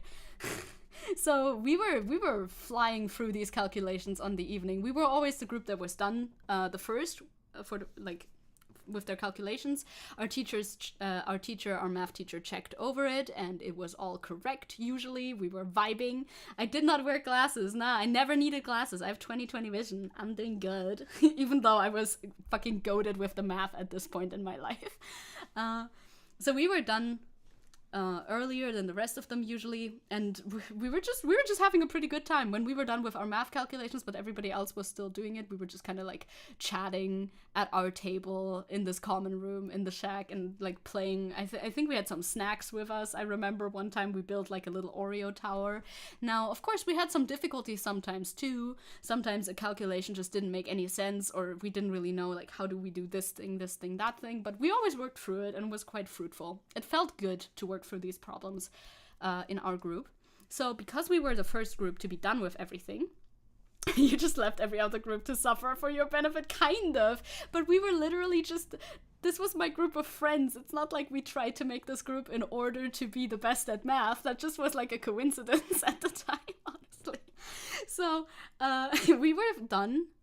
We were like done with all of our work one day earlier than everybody else. So for, I don't remember, I think it was a Saturday or something.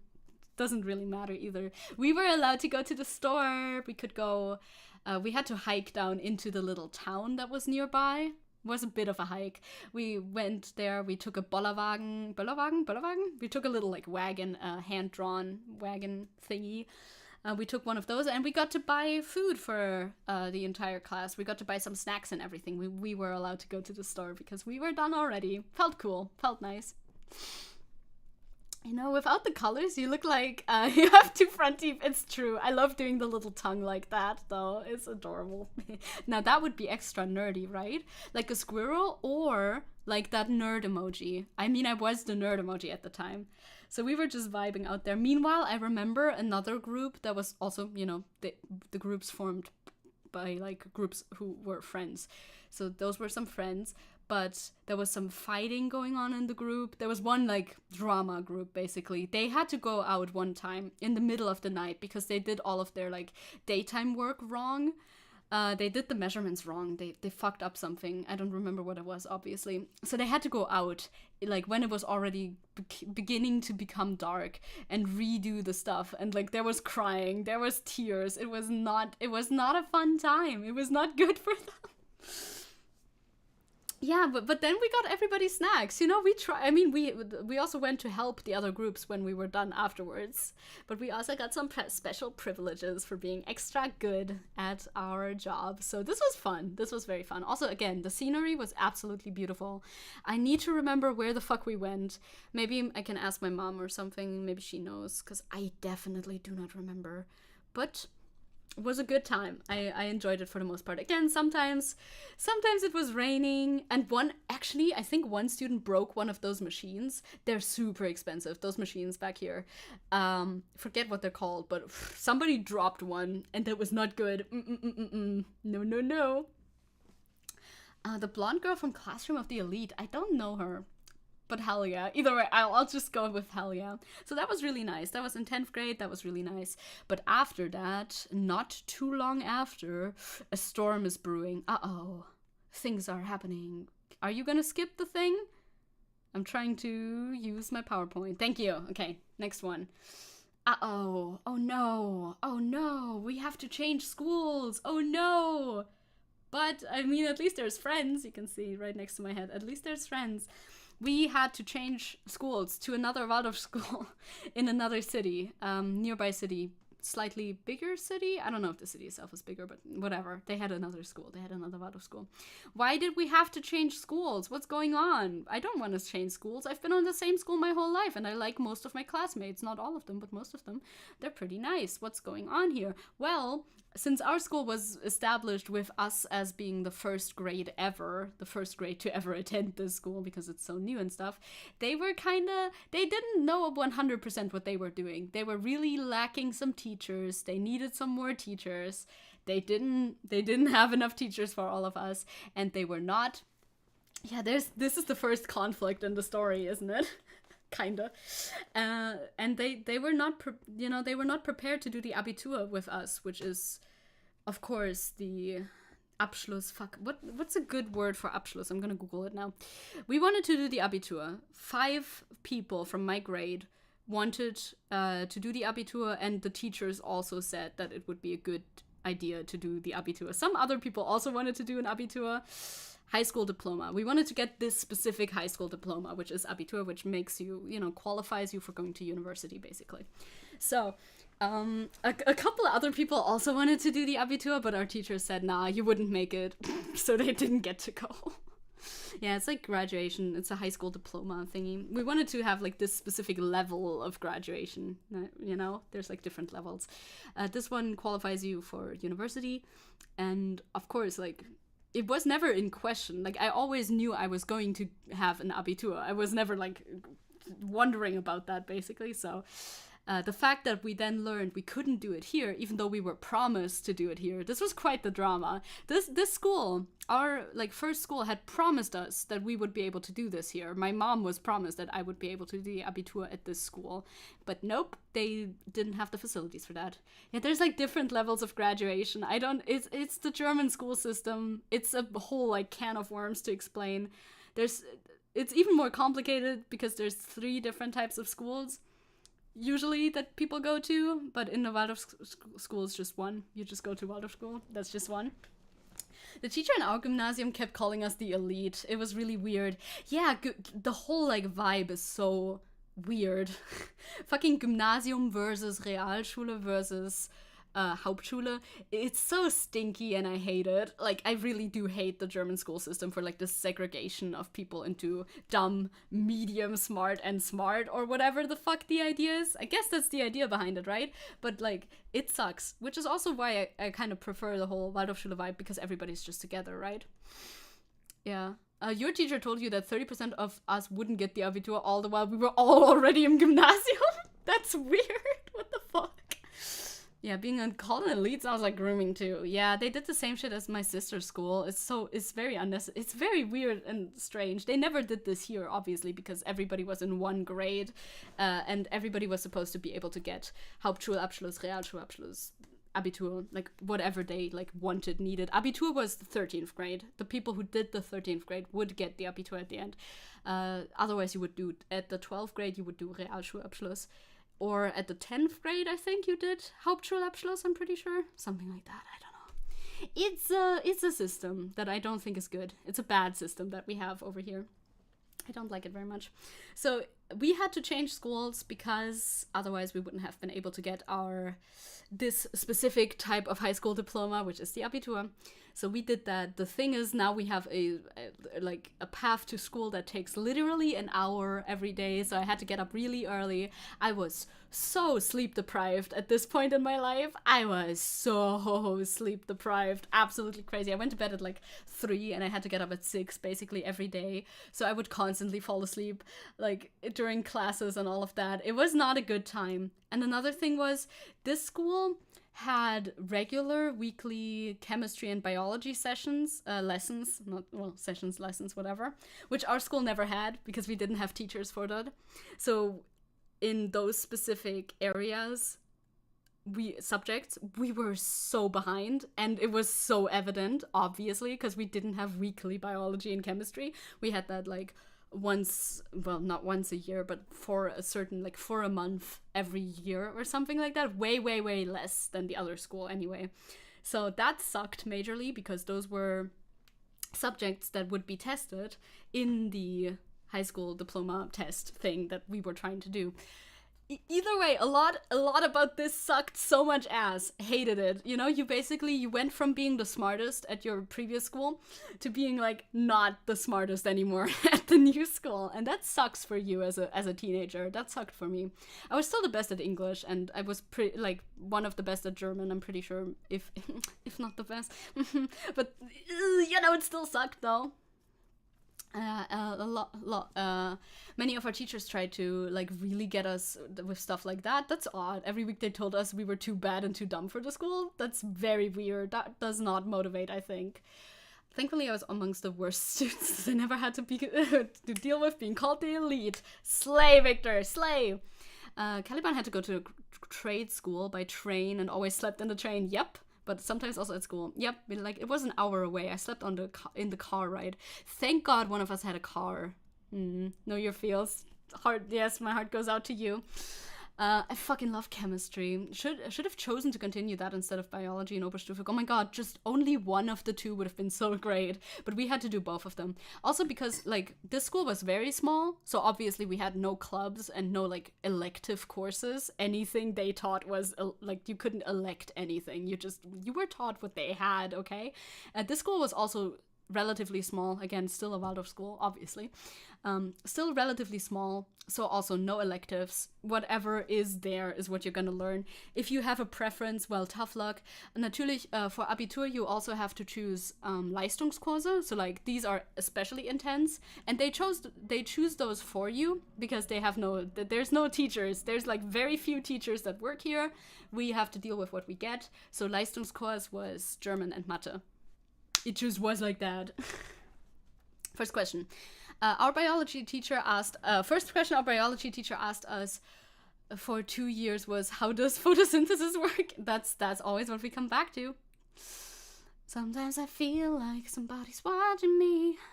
The genius detective outsmarted by the unwashed masses. Yeah, that's how I felt. Kinda. That's kinda how I felt. So, how long did you get your blonde hair? Oh, it was, do you mean, lengthwise? My hair was pretty long, about, waist length or something. Oh my god, Leistungskurs was Kunst und Mathe. That's such an interesting combination. Yeah, art was not we couldn't do art in our Abitur. Imagine how bummed out I was about that. We had music instead. Stell dir vor, Leistungskurs Geschichte und Höcke wird dein Lehrer. Bro, no. No, history was, normal, thank God. Our history teacher was not great either. Calix did biology and physics. Physics at the higher level. Leistungskurs physics. But biology was so fucking boring, except that they had stick bugs as pets in our biology room. Slay! No, I hated biology, I really did. Leistungskurs Deutsch, Mathe, English, Kunst, Wirtschaft, Recht und Physik. Yeah, we didn't have Wirtschaftsrecht. Didn't even exist. But yeah, we had to do Leistungskurs Deutsch and Mathe, so like harder German and harder math. Harder math was also great because we were about at the same level of math, but I kind of stopped giving a shit about math at this point, so that didn't help either. I could have been Ojo-sama, but I was too poor. Also nicht sondern Seminar. Okay, I don't know about that. Also, you'll see when I stop having my hair blonde soon. So God, that was a turbulent time. Everything sucked so much ass at this time. Also, of course, a whole new class. We were 5 new people in a whole like school class that has been together since the 1st grade. So that was a little bit tricky. We did mingle with other classmates. We kind of integrated into a group, but, you know, they were friendly enough. It wasn't, like, bad or anything. Again, no bullying. It was okay. It was vibes. But I didn't really like them as much. They were never, like, besto friendos. Some of them were a little bit weird. Yeah, languages, we had German, well, of course, that's like, you know, literature and analyzing texts and whatnot. English and Russian. Russian was also an Abiturfach, and Russian was also not as good at this school as it was at this school, so that was a little bit tricky as well. Wirtschaftsrecht was your shit. I bet it was. No, we never had anything like it. Again, a lot of like classes were just missing because of how new this school was. I don't know if this school had more of it, because I only was there for the last few years in like 11th grade and up. In order to, you know, get Abitur. Well, you wish you could have chosen Russian instead of French. Russian is nice. Russian is a nice language to learn. French is cool too, though, at this point. I think I know about as much French as I do Russian at this point. Less grammar, but I don't know grammar good either way. So at the school, though, I was being a little weirdo when I wasn't stressing about, you know, the harsh aspects of life. By the way, here I let my fringe grow out. I was being a little bit of a weirdo because I was daydreaming about a teacher there. This is so embarrassing. I was really weird about it too. This is my friend to the left. I was not. I was not normal about it. This was a crush at the time. That's how I identified it. I don't know, like looking back with hindsight, it was more of an obsession, I guess. But what's the difference, right? I can't tell the difference. So I became really obsessed with a teacher at the school because why wouldn't I? It's not like I have enough stuff going on. I never did that because that would have been odd. That would have been weird. No, but I did other things that were odd and weird, Warren. I legitimately, I stalked this fucking man. I was such a menace as a like younger person. I was like 17 at this point or something, right? I was such a menace. I was not okay. I daydreamed about this teacher. This was the art teacher, so I didn't even have much classes with him because we didn't have many non-Abitur relevant questions for a while. Horseman version 1.0. I love obsession. I love obsessing about people. I stalked. You were yandere? Only in, I mean, I never killed anybody, so if that calms you down a little bit. But no, yes, I knew where he was going, when he was going, where, as much as that was possible, you know, like not every second or anything like that. But he was an artist, and he like sold his stuff sometimes on a market in the city, in the new city, not my city. So I would go there on the weekend. I would travel by train to the city that I don't live in and just like show up there and make small talk. I was legitimately like frightening. I mean, I was also a 17-year-old girl, so maybe that mitigates it a little bit, but still, God, it's not normal. That's not a good thing to do. Don't do that. Good thing you weren't an anime fan at the time. You would have been much worse. I would have called myself a yandere. If I was into anime still, very much at that time, I would have called myself a yandere or some stupid shit like that, I bet. But no, this was like musical time, where I was into musicals kind of, and into art a lot. He really, because he was an art teacher, I became way more into like taking art seriously though. So that's good, I guess. You turn around, there's a Zecke. Creepy Zecke was creepy. I was. It really was though. It's not good. It's not good behavior, dude. I mean, I never did anything like harmful or actually interfering, so that's good, I guess. Yeah, but like his involvement really got me into art a lot more, I suppose. I was always drawing, but I never took it seriously until then, until I was like 17. I was just, yeah, I can draw, I'm good at it, and I like to draw, I like to make paintings, whatever. Well, not even paintings, I mainly just did drawing at that point. But now with this obsession, I got really into like actually doing art. So that's kind of good, I suppose. You're a stalker before the VTuber. That's a bit shocking. I mean, it lasted for like, I don't know how long it lasted. It didn't last for forever, and nothing happened with it, so that's good. So things worked out then, you know, because he was an artist, he got me into focusing more on art. I guess it also helped that I wasn't like on my academic high horse as much anymore, you know? Now I basically, because I wasn't the best in every single class anymore, I was like, fuck it. Fuck school. Art only. Because that's my mindset. It's an all or nothing mindset that I had. Could be undiagnosed autism. Who knows?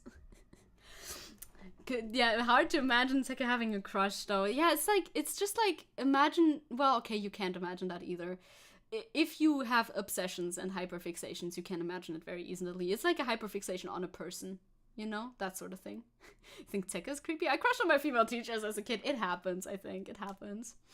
Bad chapters can still create good stories. Wrong paths can still lead to right places, and failed dreams can still create successful people. Sometimes it takes losing yourself to find yourself. That's very poetic and very apt for like the current chapter of my life right here. So we're currently in this phase where we're preparing for our Abitur. Again, this is another thing I'm gonna complain about now. I think. At least you're not fist fighting people in high school, not like me. Yeah, I didn't fist fight anymore. I only fought for fun as a kid, consensually and without actually hurting people. I didn't fight people at this time in my life. I was rather peaceful with my fellow classmates. Again, there was no bullying here either or anything like that. Nothing that I would have like noticed anyway. So that was good. I would describe generally my time at school as pretty good. Now the whole Abitur thing, the whole diploma thing still sucks ass because technically for in Waldorf schools, you're supposed to just, if you do all the schoolwork up to the Abitur and you fail the Abitur, you would have a Realschulabschluss, like just by default, because you completed all your schooling. You would just get it by default. That's how it's supposed to be. Hi, Will. Hello. Hello. That is what it's supposed to be anyway, right? That's what it's like now at this school, I'm pretty sure. And our school still doesn't do the Abitur. It's our local school, so, you know, whatever. I know, this is a lot of, like, German diploma talk. But basically, if you fail the tests or whatever for getting your highest level diploma, you would get the diploma level below it automatically because you went through school and, you know, you do tests in school and stuff like that. At this point, we're also getting grades for our tests, you know, it's very normal. Now school at the Waldorf school feels exactly the same as on, like, a public school for sure. Oh, you never spoke a word in kindergarten, like selective mutism kind of thing. That's what it was supposed to be like. But what it ended up being like in actuality for us at the time was because we like changed schools and everything. I think that's why, because we changed schools so recently, we were aiming for the A level, Abitur, for the highest diploma. And if we would have failed that, we would have had nothing. Legitimately nothing. We wouldn't even had a Hauptschulabschluss. We would have had absolutely nothing. I have no idea what we would have done. Legitimately. If I and my fellow like classmates who came from my city, I almost said the name, doesn't really matter. If I said we would have had nothing at all. So, slay! Totally no pressure or anything. Good thing we didn't fail. Holy shit, that would have been really bad. Yeah, our school, the fucking system, dude. That was a nerve-wracking sort of time. So maybe you also remember that we used to be 5 people. That sounds disgustingly structured. Yeah, it's not great. It's not great. The whole A-level, the whole A-level failed and you still have a proper graduation. It's only since 2010. Well, I mean, that would have, yeah, at least in Turing. And only, like, after a horrible incident in another school I won't get into. Interesting. I think I've heard about this, but yeah, this should have affected us. But for some reason, it kind of didn't. And yeah, that's bad. This is crazy. We had an extra exam in 10th grade, which gave us a Realschulabschluss, and they counted it towards the Abitur, I believe. Yeah, I know that that's like normal, but because our school was weird, they didn't do that yet. Maybe they should have like arranged it with some sort of minister or something. I have no idea. I think this was a like mistake that our school specifically made because they didn't know what the fuck they were doing. Like 100% keeping it real. They didn't know how to organize this on an organizational level, so we would have been omega fucked if we didn't nail this Abitur, or at least like got through it. We didn't have to nail it, we just had to get through it, dude. Jesus. So if you remember, there was 5 people from my original school going to this new school in the other city, but in the end we were only 3 anymore because 2 of them went back to the old school in order to do a Realschulabschluss instead, because the pressure was too high and the skill difference was too high. So we got reduced to just 3. By the way, big bummer for me because my besto furendo did not make it. My best friend wasn't with me anymore for the last 2 years to do the A-level Abitur, highest diploma thingy. Only my, we were all friends in this group of 5, but my not so close friends were left over, basically, which, it happens. Typisch Thüringer Baumschule, so real, so real. Just, I'm gonna do a stretchy real quick.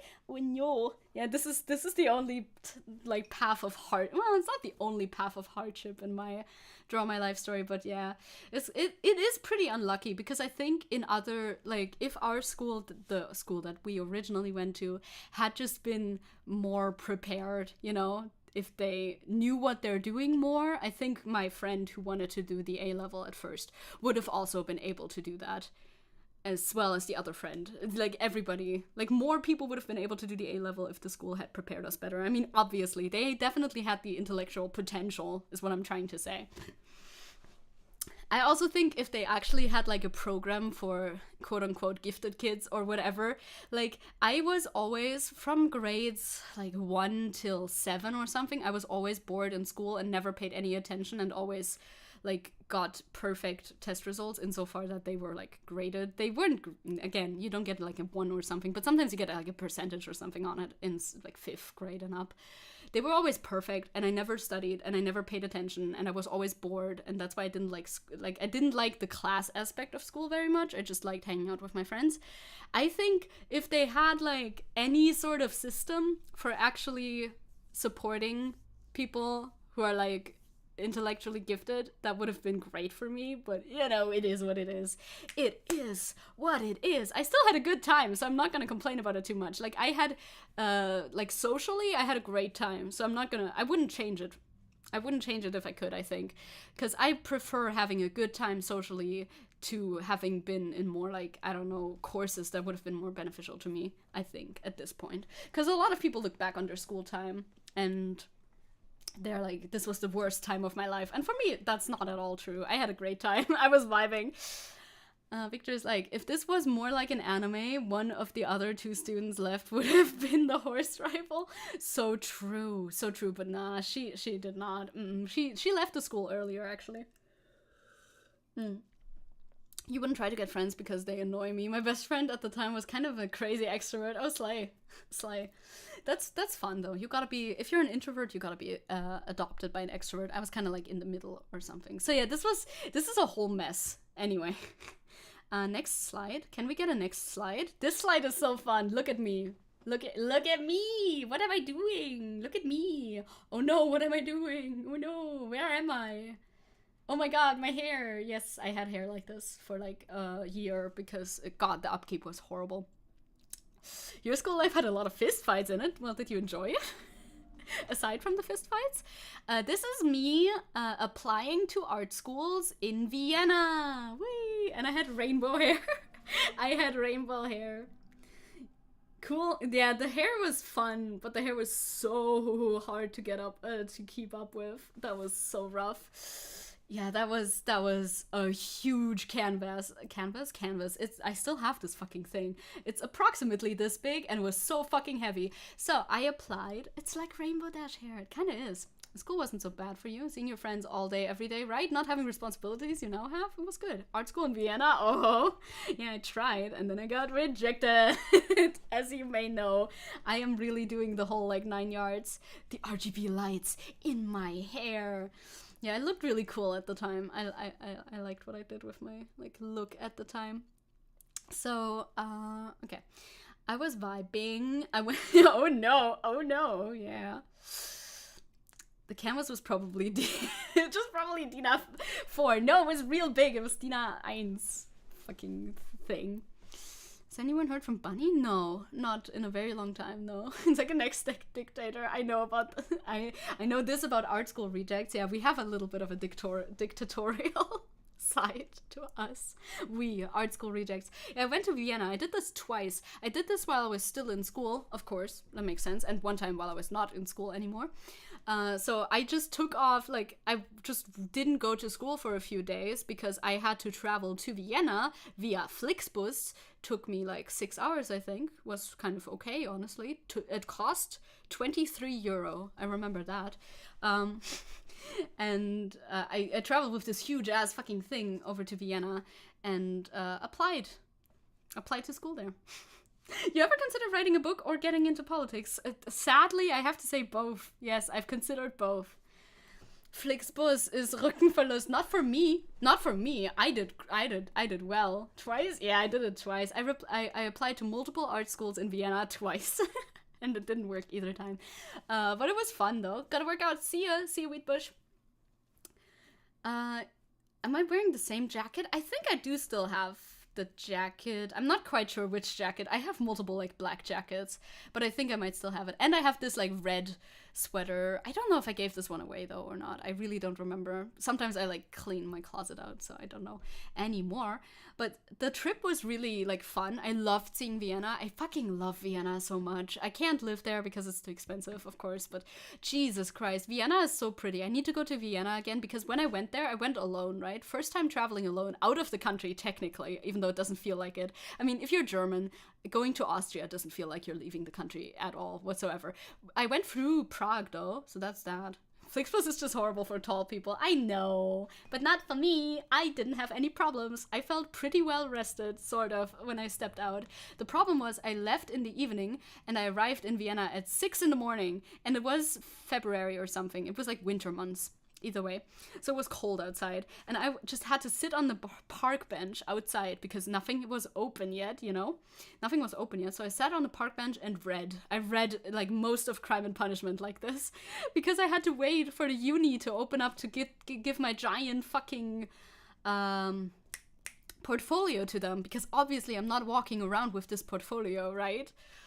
That was so annoying. Yeah, you gotta go to Vienna. You're in Bavaria. It's not even far away. You must. You have to. Go back to Vienna. The Belvedere is amazing. The Leopold Museum, absolutely amazing. Flixbus is a bus company. Yes, it is. It's a company that lets you basically travel all around Europe. I know that Ronnie, Siska's partner, is using it to come to Germany from Portugal. So that's cool. Nora Prague, I wonder if you might get to see that again this year. Oh my god. Yeah, we just went through Prague. It was like nighttime. Yeah, Vienna is nice. Did I see no, I don't think I went to look at the Kaiserkrone, no. No, I just went to art museums. Art museums only. But it was tough. So I went to Vienna. It was tough, but it was fun. You know, it was both. I went to Tulln from Vienna. I went to Tulln into Egon Schieler's birth house, actually. It was very nice. So for the first time when I went to Vienna, I stayed there for a couple of days, you know, because they only took a couple of days in order to like check your portfolio. But the thing is that you had to give them originals. That's why I even traveled there to begin with. And you can't send something that's this big via the post easily. So it was literally, and you have to fill out this little slip. You just have to be there in person. It kind of sucks for people who want to apply from other countries, but whatever. I did it anyway. So I just went there and I didn't book anything. I had not booked a hostel yet at all. I had picked one out that I might want to go to, and I had installed one of those couch surfing apps if I needed to, but I didn't book anything. I just went there. So then later on, when I finally got rid of my giant it was so heavy. It was so heavy, and I was wearing a backpack and a like thing too. when I finally got rid of my giant portfolio at the school, I went and tried to find a place to stay for the night, and I managed to do so. The hostel that I was thinking about was open, and I could go there and I could rest there, and that was great. So I just booked the room and then spent the entire time just out in Vienna, looking at museums, looking at the city, being in the park, going to the Naschmarkt. You know, it was kind of like a little mini vacation. Honestly, that part of it was very, very, very, very nice. The only problem was, for both times that I went to Vienna, is that the bus back to where I need to go, Vienna is a bit far for you. Oh, okay. I live pretty close to you. Ah, I see how it is. Franken. I don't know. The problem was when I wanted to go back from Vienna to Germany, to my place, to Thüringen, the bus left at 11 at night. And I had to check out of the hostel at 11 in the morning, and I had to pick up my heavy thing at like the middle of the day at some point. So I checked out in the morning. I took my luggage with me. I mean, I just had a backpack, but I took my backpack with me and my little like handbag thingy. And I was effectively like, I was effectively homeless in a way. I don't want to compare it to being homeless because that's way more severe, obviously. But this is like the closest you can get to being homeless without actually being homeless. You know what I mean? Like I had to just be out in the streets while it was winter somewhere for 12 hours and try to like kind of make do and go to, I don't know, a cafe or something. Obviously, I never had a lot of money ever, obviously. So it's not like I can just cafe hop the entire day. Usually I end up in Maraturi tour. I could have booked something or something, but I was just like walking to wherever I wanted to go. I did have a day pass for the public transport system, so that was nice. Franken. You have a rivalry with Bavaria, and they don't consider you Bavarian. I see. Kein Kapital. No, not really. Not really. So at the end of the day, I usually ended up in McDonald's because McDonald's this is also very important. McDonald's had a fucking outlet. McDonald's has an outlet, and I need an outlet because my ticket for my Flixbus is on my smartphone. If my smartphone dies, I'm literally dead. I have no idea what to do. I'm stranded in fucking Vienna. If my smartphone ever died, it would have been so over for me. So it's good that, you know, there was outlets around. Me when I spent 5 hours in the same cafe because I had to wait for my mom. I lived in like parks on benches reading books and in like McDonald's. I literally just bought an ice cream and then I sat there for legitimately like 5 hours as well. It was something. It would have been so Jover, it would have been. But McDonald's is a good place to chill for an extended amount of time because you also have Wi-Fi, so I could just watch videos and like draw and stuff and just sit around in McDonald's in Vienna. I mean, of course, I also went to see the Stephansdom and all of that. I did touristy stuff a little bit. I walked around a lot. You can't be that dependent on your phone. I know. I should have printed it out. I should have printed out a ticket in case my phone would have died. But we didn't have a printer at home at the time, so I would have had to go to a store to get it printed out. Yeah. How many weird people approached you? A good amount. I mean, if you're in Vienna, in the near the Stephansdom in Vienna, do not look approachable. Don't let people approach you. They will pester you for all sorts of things. Do not let them approach you. Don't talk to anybody. Say you speak no language. You are mute. You are deaf. Don't speak to me. Don't come closer. Thank you very much. It was not very nice.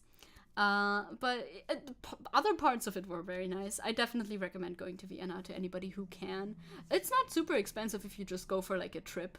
I think I paid like $20 per night for my one bed in a multi-bed like dorm room thingy. I only went there to sleep, so it wasn't like it was anything. I don't care. Sorry, I don't speak Austrian. No Austrian, please. Just have a do not disturb necklace. Yeah, that'll help. That'll do it. I do like the Austrian accent, though. It's very fun. But I do, in fact, not speak Austrian. If they have too much of an accent, I will not understand them anymore. So I like that I did this trip. It was tough in some aspects, but it was also very fun and rewarding in others. Around the same time, shortly after, I got my Abitur. Let's move on. We gotta keep it moving a little bit. I got my Abitur. I didn't fail. Slay. Amazing. And then other things started happening. I think I was like 18, 19. I think I was probably 19 at this point. Yeah, I was 19. I got my Abitur. I dyed my hair brown. Slay. They just voted for the best and worst dialects in German? Oh, real?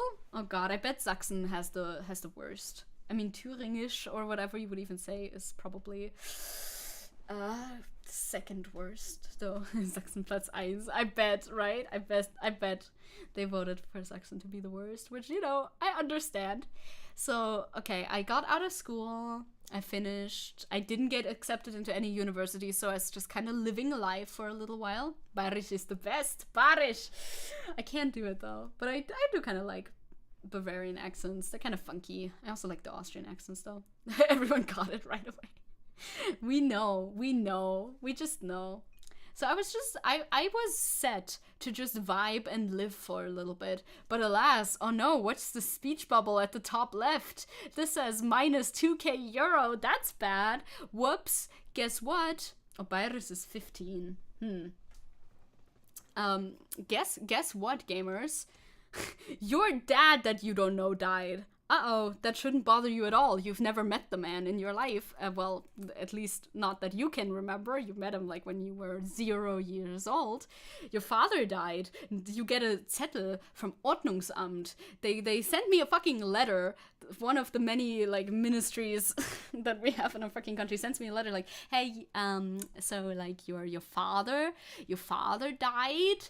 And I'm like, who's that? I don't know him. Why does this concern me? It concerns me because I'm the closest living relative to that dude. Bummer. Bummer. Ooh, what a bummer. So I, a fucking 19-year-old, am now tasked with organizing the funeral. I've never done such a thing. I don't know how to do that. How do I do that? Also, yeah, this was a very cute hairstyle. I like curled my hair and it was brown and stuff. God damn it, old man. Exactly. Very annoying. So I'm like, okay, mom. Of course my mom was there. Fucking Ordnungsamt, right? Obviously my mom is there and she tells me, okay, you can go to this place and they'll tell you all that you have to do. So I do that. I go to this place, I go to a Bestattungsunternehmen, I go to a funeral home thingy, whatever. And I'm like, hey, so I got a letter that my dad died. I don't know the man. What do I have to do? And he basically tells me everything that I have to do. Thank God. Bless up. Feel you. I had to do the same thing in my early 20s. Oh my God. Caliban, are we like low-key the same person? You can say, it's okay. Why didn't my mom do it? Well, because legally I had to do it. My mom is not related to my father. My mom never married my dad, so that's why they're not, like, related. Oh, but you knew them? Oh, that's worse. I think that's worse, because then you actually care. And funerals are expensive, so I was like, okay, I need the cheapest one, because, like, you know? And he was like, yeah, you gotta get the cheapest thing. He knows how this works. Obviously, it's not the first time that this has happened. And then you need this and this and this pieces of paper to bring to Sozialamt, I think it was, a different ministry, whatever, Germany paperwork, you know how it is. And they will pay for it. Technically. Technically, they will pay for it. Okay, cool. So this area, this part of my life was just a lot of sitting around in waiting rooms and listening to legal jargon that I do not understand in the slightest whatsoever. Funerals are fucking awful, especially if you're young and don't have a lot of money. It's so expensive. Like, that's what I'm thinking now. Like, if you actually cared about the person and you wanted a funeral that's not just, put him, like, make him into ash and, like, do a mass thingy where they write his name on, like, some sort of, like, a list or whatever, then it gets even more expensive. So true. Yeah, my mom is not my dad's relative. That is true. And, like, the dad's relatives, I think the parents may have been able to do it, but I guess they were already dead. Otherwise, his parents, like my dad's parents, would have been contacted. But I guess they were already dead at this point, I suppose. and I'm the closest relative. So there might be other relatives, but like a child is closer than a cousin or something, you know? When I die, just burn me and throw me in the forest. That's good. Like, it's good to have your affairs sorted out. If you have like a contract where you can like donate your body to science or something, then your child doesn't have to pay anything, I'm pretty sure. There's something you can sort out before death, in order to make it easier on your child, if you care about that sort of thing, or for whoever is left behind, because, you know, somebody's gonna be left behind probably, unless, I guess, well, maybe not for some people. Whatever. Anyway, hello, Yoite! Welcome. So I was just spending a lot of time in different places trying to like fill out paperwork that I did not understand as a disinterested 19-year-old. Sucked a lot of ass, not gonna lie. Especially because we then later, not too far into the future, like maybe half a year, no, that's too much, a few months, let's say that, we got a Mahnung, hey, you owe money from the Bestattungsunternehmen, from the funeral home who did the funeral, like, hey, you owe us money, it still hasn't been paid. If you don't pay it soon, you're gonna have to pay more, or whatever, how that actually works, I don't know. Because the fucking Sozialamt took too long. They had all the stuff. We finished all the stuff, but they were taking so long that we got a letter from the actual place that we still owed the money to because they didn't pay. So we had to pay. You already look 25 in that drawing, though. Yeah, I was wearing a lot of makeup at the time. I was like, and of course, I have the experience of a 50-year-old at this point. I would love to have my body donated to science after death. Yeah, like, that's a good option, I think. Like, why not? Who cares after death at this point? So, we got a letter about that, and it was honestly a very lucky coincidence that my mom had saved up enough money to be able to pay the money at the time, because that's 2,000 euros. Usually, we have, like, as a household, 0 savings. We don't have savings. Only like rich people can have savings. We don't do that. It was lucky at the time that we managed to have like some stuff saved up. That is not the usual situation. So luckily we had money available at the time. It was like around 2,000 euros, I think. And so we were able to pay it first, and then the Sozialamt managed to pay us back later. But like, what the fuck? What were we supposed to do? We were just waiting for them to do their job, but fucking bureaucracy was going too slowly. Also, it was all on my name, so I would have had to go into debt if it didn't work out. God, this whole situation sucked so much ass. Bless mom as always. If we can take away anything from this Draw My Life, is bless mom. My mom is very patient and always puts my needs first. Very sweet. It enrages me if neoliberal fools say to poor people, "You poor, why not save money?" It's like, actually, all our money goes to food. The only way to save money would be to not eat. Odd. Weird. So peculiar. Like, yeah, just put away, like, I don't know what they would say, $500 a month. It's like, huh? What? Yeah, imagine if I had to go into debt immediately. Mom's the real hero of the story. She truly is. She's always there. Putting my needs first. It's very sweet. Yeah, it's a lot of euros. It's a lot of euros. That's like that's like a whole month of Bruttogehalt. Maybe. Ah, damn. Either way, have you considered considered diverting from food? No more food for you.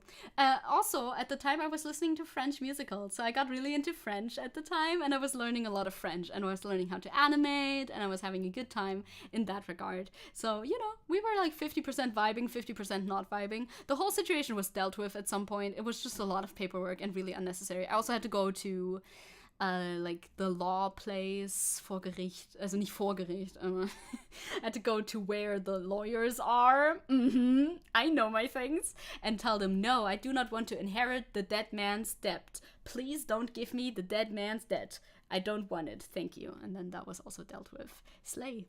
Well, I was listening to Le Rouge et le Noir and Le Roi Soleil and French musicals, and I was vibing, so that was nice. Yeah, me having to pay half my paycheck for rent, being told to save money. Handshake emoji. Yeah, like, how is that's not gonna work? So many fields. Yeah, I was just listening to my like French music and my punk rock and whatever, and I was fine. Also during this time, shortly after, you know, this whole thing happened, when I was like 19/20-ish, I made a new hobby. New hobby. Hi, Aaron. Except for the French music's literally the same. Oh my god, we are the same person. Sans French musicals. Oh my god, I got a new hobby. I got into doing cosplay TikToks on TikTok, obviously. If you know this reference, you are also now my besto friendo. Linda says the best way against poverty is integration and not money. Looks like you aren't integrated enough. It's so true, so true. Linda was right all along. Yeah, debt transferring to other people after they die doesn't make sense either. It doesn't. It really doesn't. We've talked about this before at some point too. So I was on TikTok filming cosplay videos, having a lot of fun in like niche little fandoms, mainly. This is Taco from TV. For a second, I thought you just became a witch, you know? When I was 20, I became a witch. And I just dressed up as a funky character from my favorite podcast. And then people started following me on TikTok, and I followed people on TikTok. And then I started chatting with these people on TikTok. I know, crazy. And somehow we became friends. Slay! Not integrated into the wealth aristocracy, though. Yeah, that's definitely a magician. No, that's a wizard. That's a wizard. That's not a magician. Look at the wizard hat. The wizard hat is giant. Marxism, witchism. For a second, I thought you became a magician. I would never become what I hate. No. Money, money, money, money, money, money, money, money, money. Oh, thank you. No savings at all? That's F up. I hope it gets better for you. That's so sweet. It will get better. It's good. It's like just no savings, but that's fine. I'm used to it. Thank you. Aw, you answer. Aw, that's so sweet. Thank you so much. I do appreciate it. I mean, after the birthday stream, you know, I do give most of my money to my mom, you know, to pay for like food and stuff.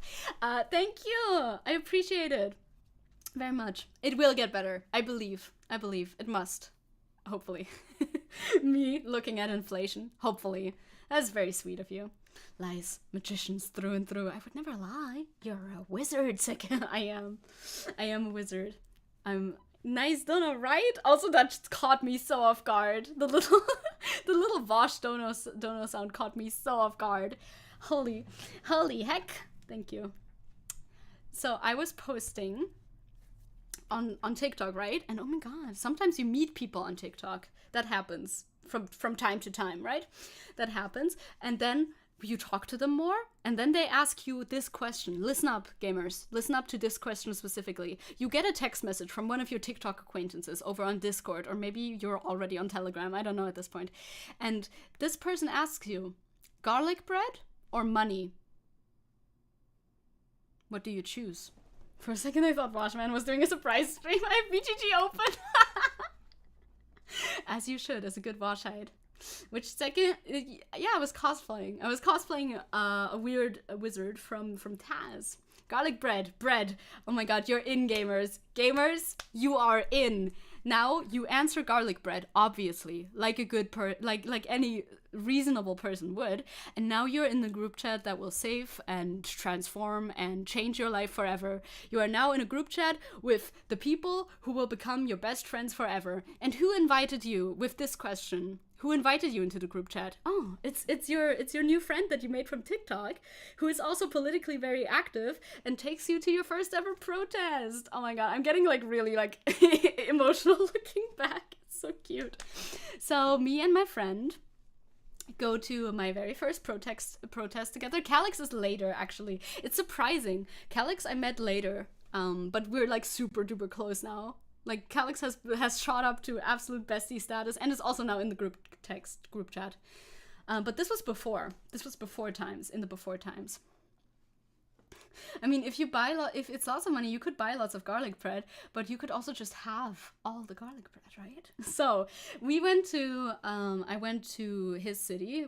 That's not too far away. We figured out that we both live in Germany and both live in towns that we respectively hate.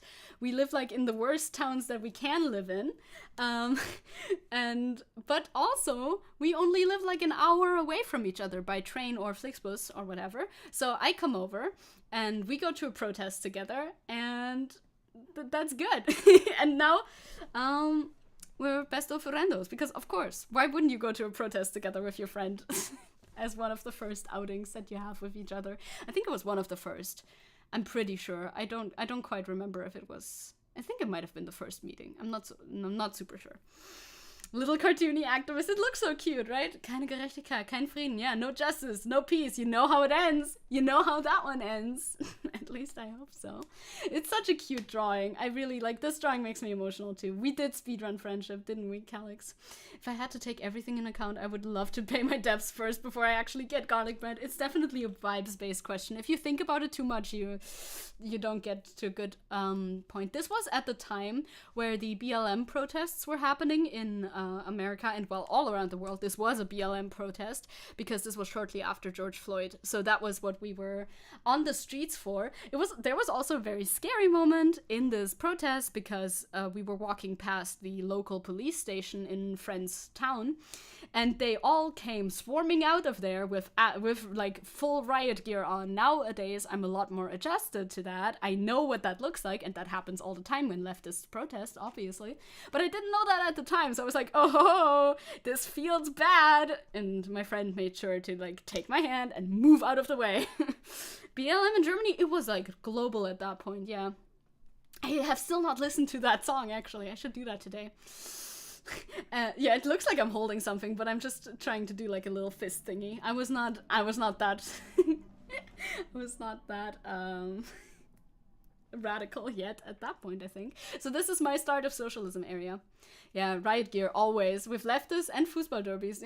Yep. Always the full-on riot gear with their fucking shields. They come out in formation. It's like, holy shit. That was so scary. I remember, though. Like, a cold chill ran down my spine. That was, wah. Wah, indeed. Wah, indeed. Fucking scary dudes. They're scary dudes. So, we had a good protest though. Afterwards we like chilled in a park. I missed my last train home, so I had to stay the night. You know, the usual things. I'm just clicking a pen. I'm just trying to do like a little fist raisy thing, but the shadow's a bit harsh. So, you know, I mean this friend get pretty close during this time.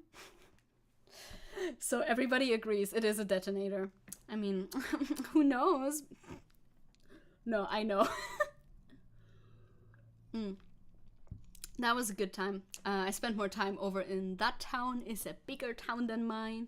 I come to visit every now and then. We hang out. We text a lot, obviously, even though we're just 1 hour away, but you know, it's still a whole hour by train and or Flixbus. And my town is not super duper well connected to the surrounding towns, so it's a bit tricky with meeting up all the time. So we just, you know, I did the Fight Club end scene. Oh my god, since we introduced Fight Club earlier in the story, that makes a lot of sense. Yes.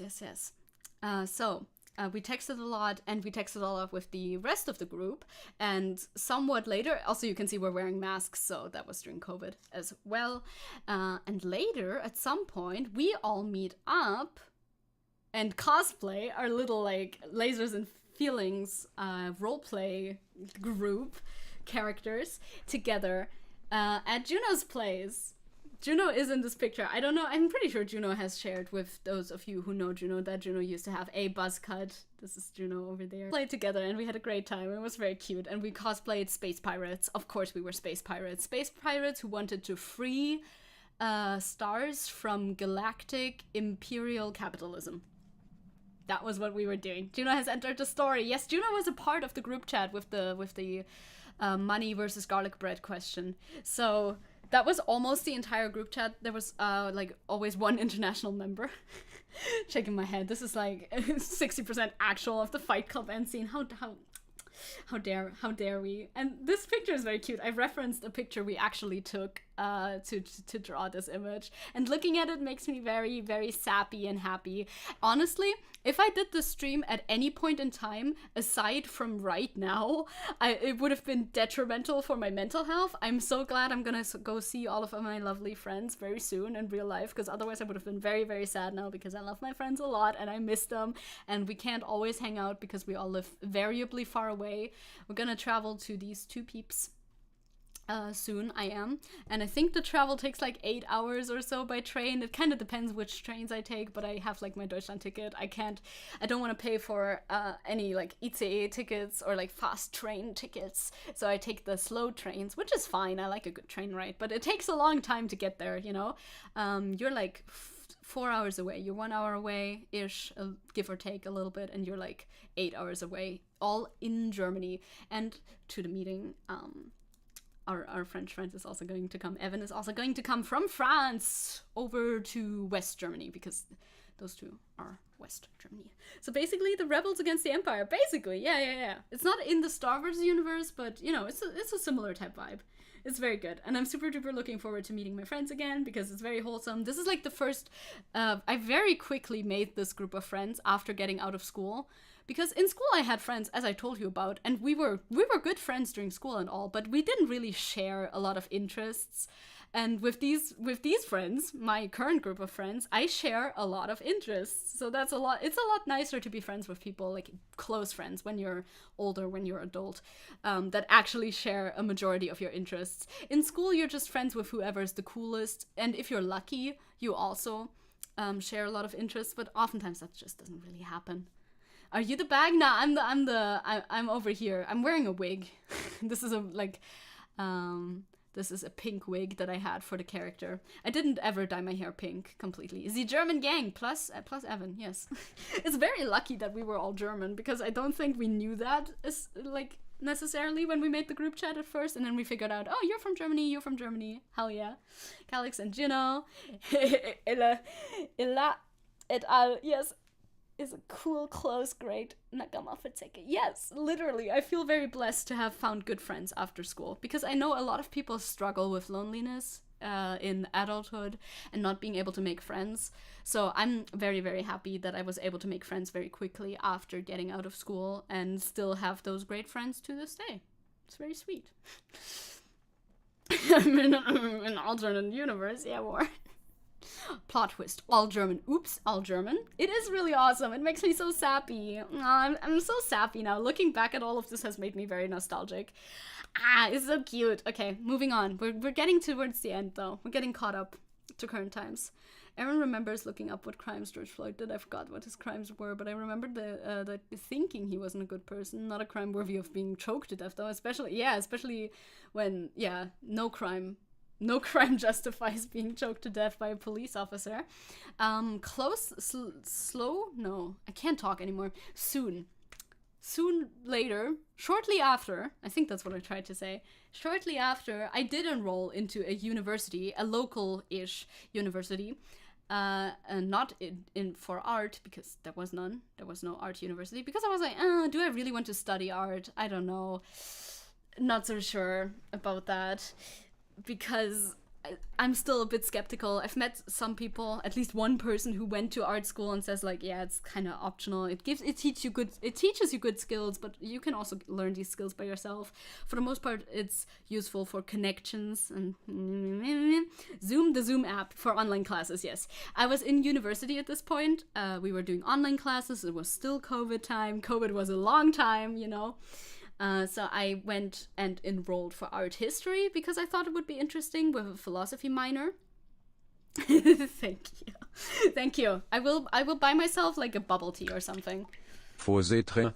For the train. Why did he say it like that? For the train. I will get myself a bubble tea from that. Thank you very much. I appreciate it. I will enjoy that bubble tea on the way over to my friends on Friday. So I started university. Oh yeah, when did I start? 2021?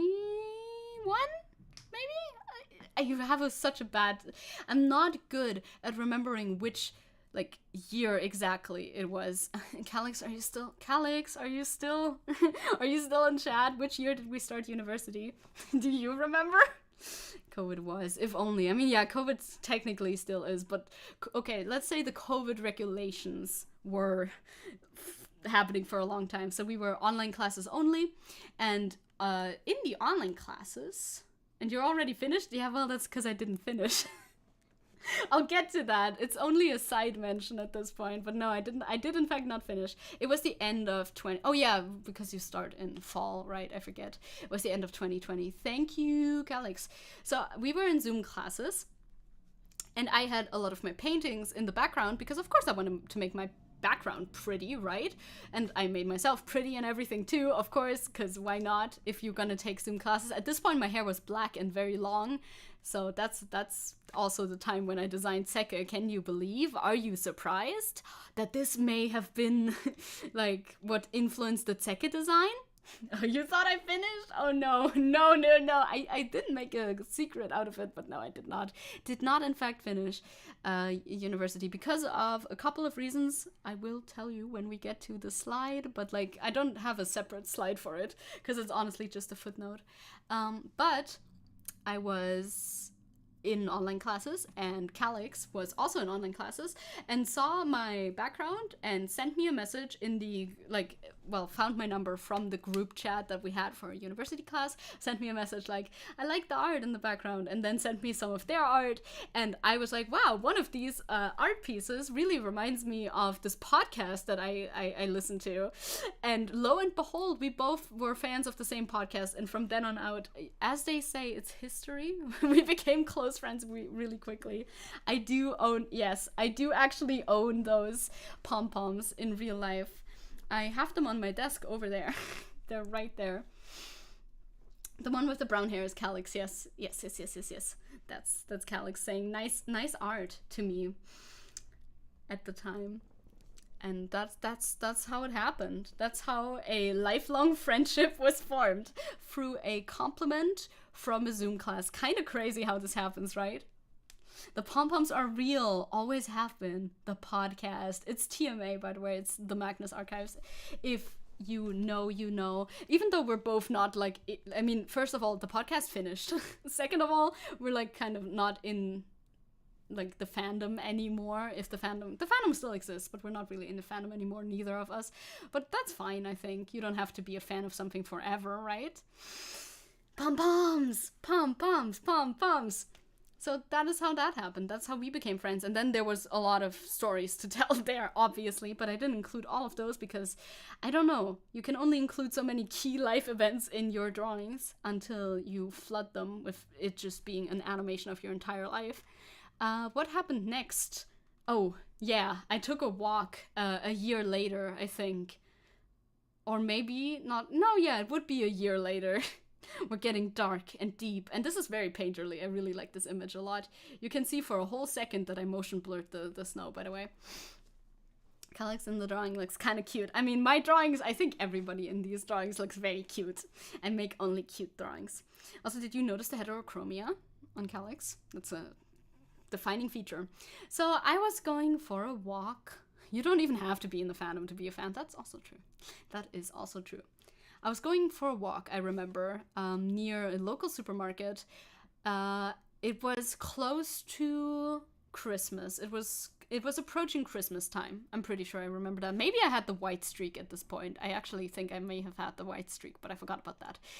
And I was thinking about death, as you do sometimes. I do a lot sometimes. It depends what you define as a lot. So I was thinking about death. What if I died today? You know, a complete hypothetical. I didn't face a near-death experience or anything, but I was considering, if I died today, would I be satisfied with the life that I led? Because earlier in my life, when I was like, I don't know, 15 or something, remember when I was blonde, I had the same question. I posed it to myself. I'm like, what if I died today? Well, I'm a 15-year-old. I think I did a lot with my life. I think I'm pretty satisfied for what I've done. So I wasn't afraid of death at that point in time.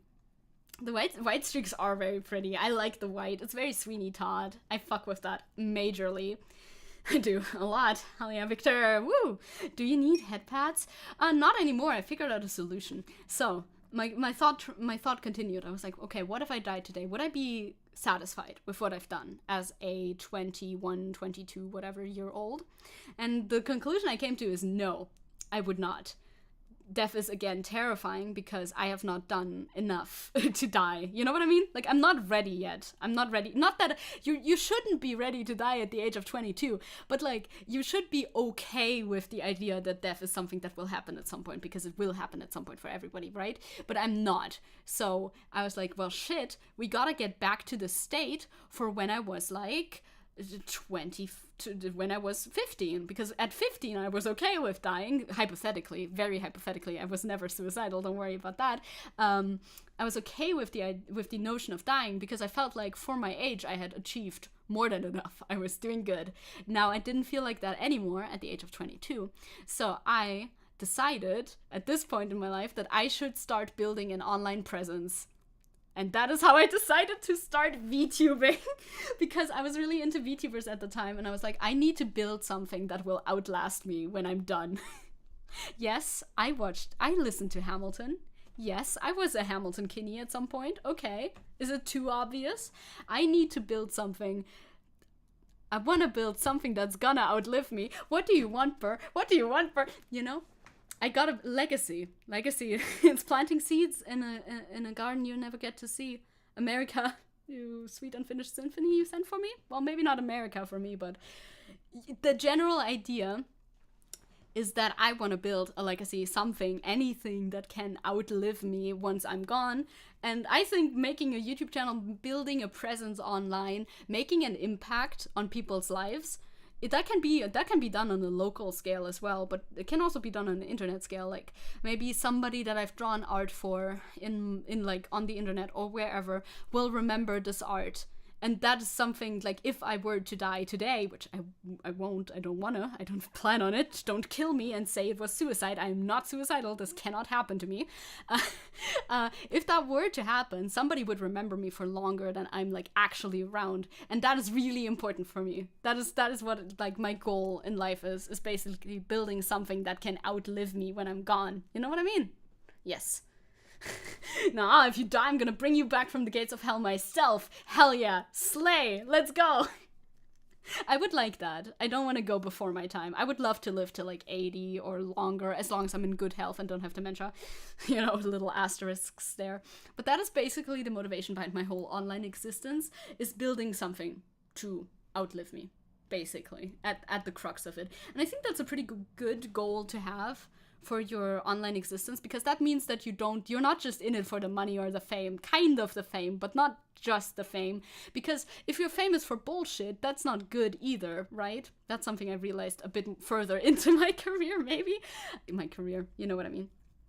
That you want to be famous, or rather known, for something that you're really going to be proud of. Because otherwise, what type of legacy have you left behind? Yeah, they knew you for someone who raged at video games. Okay, cool. But you wanna leave something behind that you could hypothetically look back on and be proud of, and like have further generations know that this was you, kind of thing. You don't want to become the Drachen guy. True. Vita, did you watch a documentary about Drachenlord now? Because Zeppo has been talking about it a lot recently, or do you just know through osmosis? But that's, yeah, sounds like a good conclusion to reach from that thought. Exactly. I think this is a very positive thing. This whole idea was spurred on by my fear of death and finding a way to not be so afraid of death anymore. And that's my solution for it, and I think it works pretty well. Also, it gives you like a life goal. Even though it's like a very non-distinct life goal, like it's kind of hard to put into very distinct action. It doesn't really lay out a plan for you, what you need to do step by step in order to achieve it, but at least you have a goal. Oh, you did start a documentary about him? I finished it. I watched one of them. I don't know if I watched the same one as you, and it was a while ago, but Drachenlord's funny. Yeah, you watched one of, Phodoc, one of those on YouTube, for sure. There is no, like, professional documentary about Drachenlord. That's a lovely interpretation for doing YouTube and art and streaming thing. Yeah, that's, like, my motivation for it, basically. You absolutely do not need to, Calix. Yeah, that is true, but I mean, Calix and I are also up to date on the Chris Chan documentary, so if that tells you anything, we kind of do need to. You making me want to do the same. Does that inspire like the similar sort of feeling for you? Wait, are you talking about like content creation and legacy or Drachenlord? That's the thing when you do two parallel conversations at one time. But yeah, this is my motivation for becoming a VTuber and having an online presence. Isn't that crazy? That's kind of wild, isn't it? But that's me. That's why I can never stop making content and posting it. Even, like, you're never gonna get rid of me. Even if I, like, change my content 50 million times, I don't think you're ever gonna get rid of me. I'll always be somewhere out there.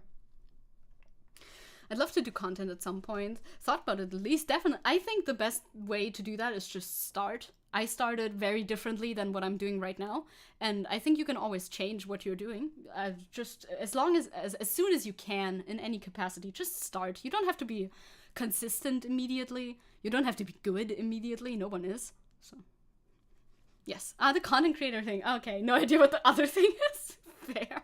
Very fair and good. Hell yeah. I love it when people put themselves out there. I like that.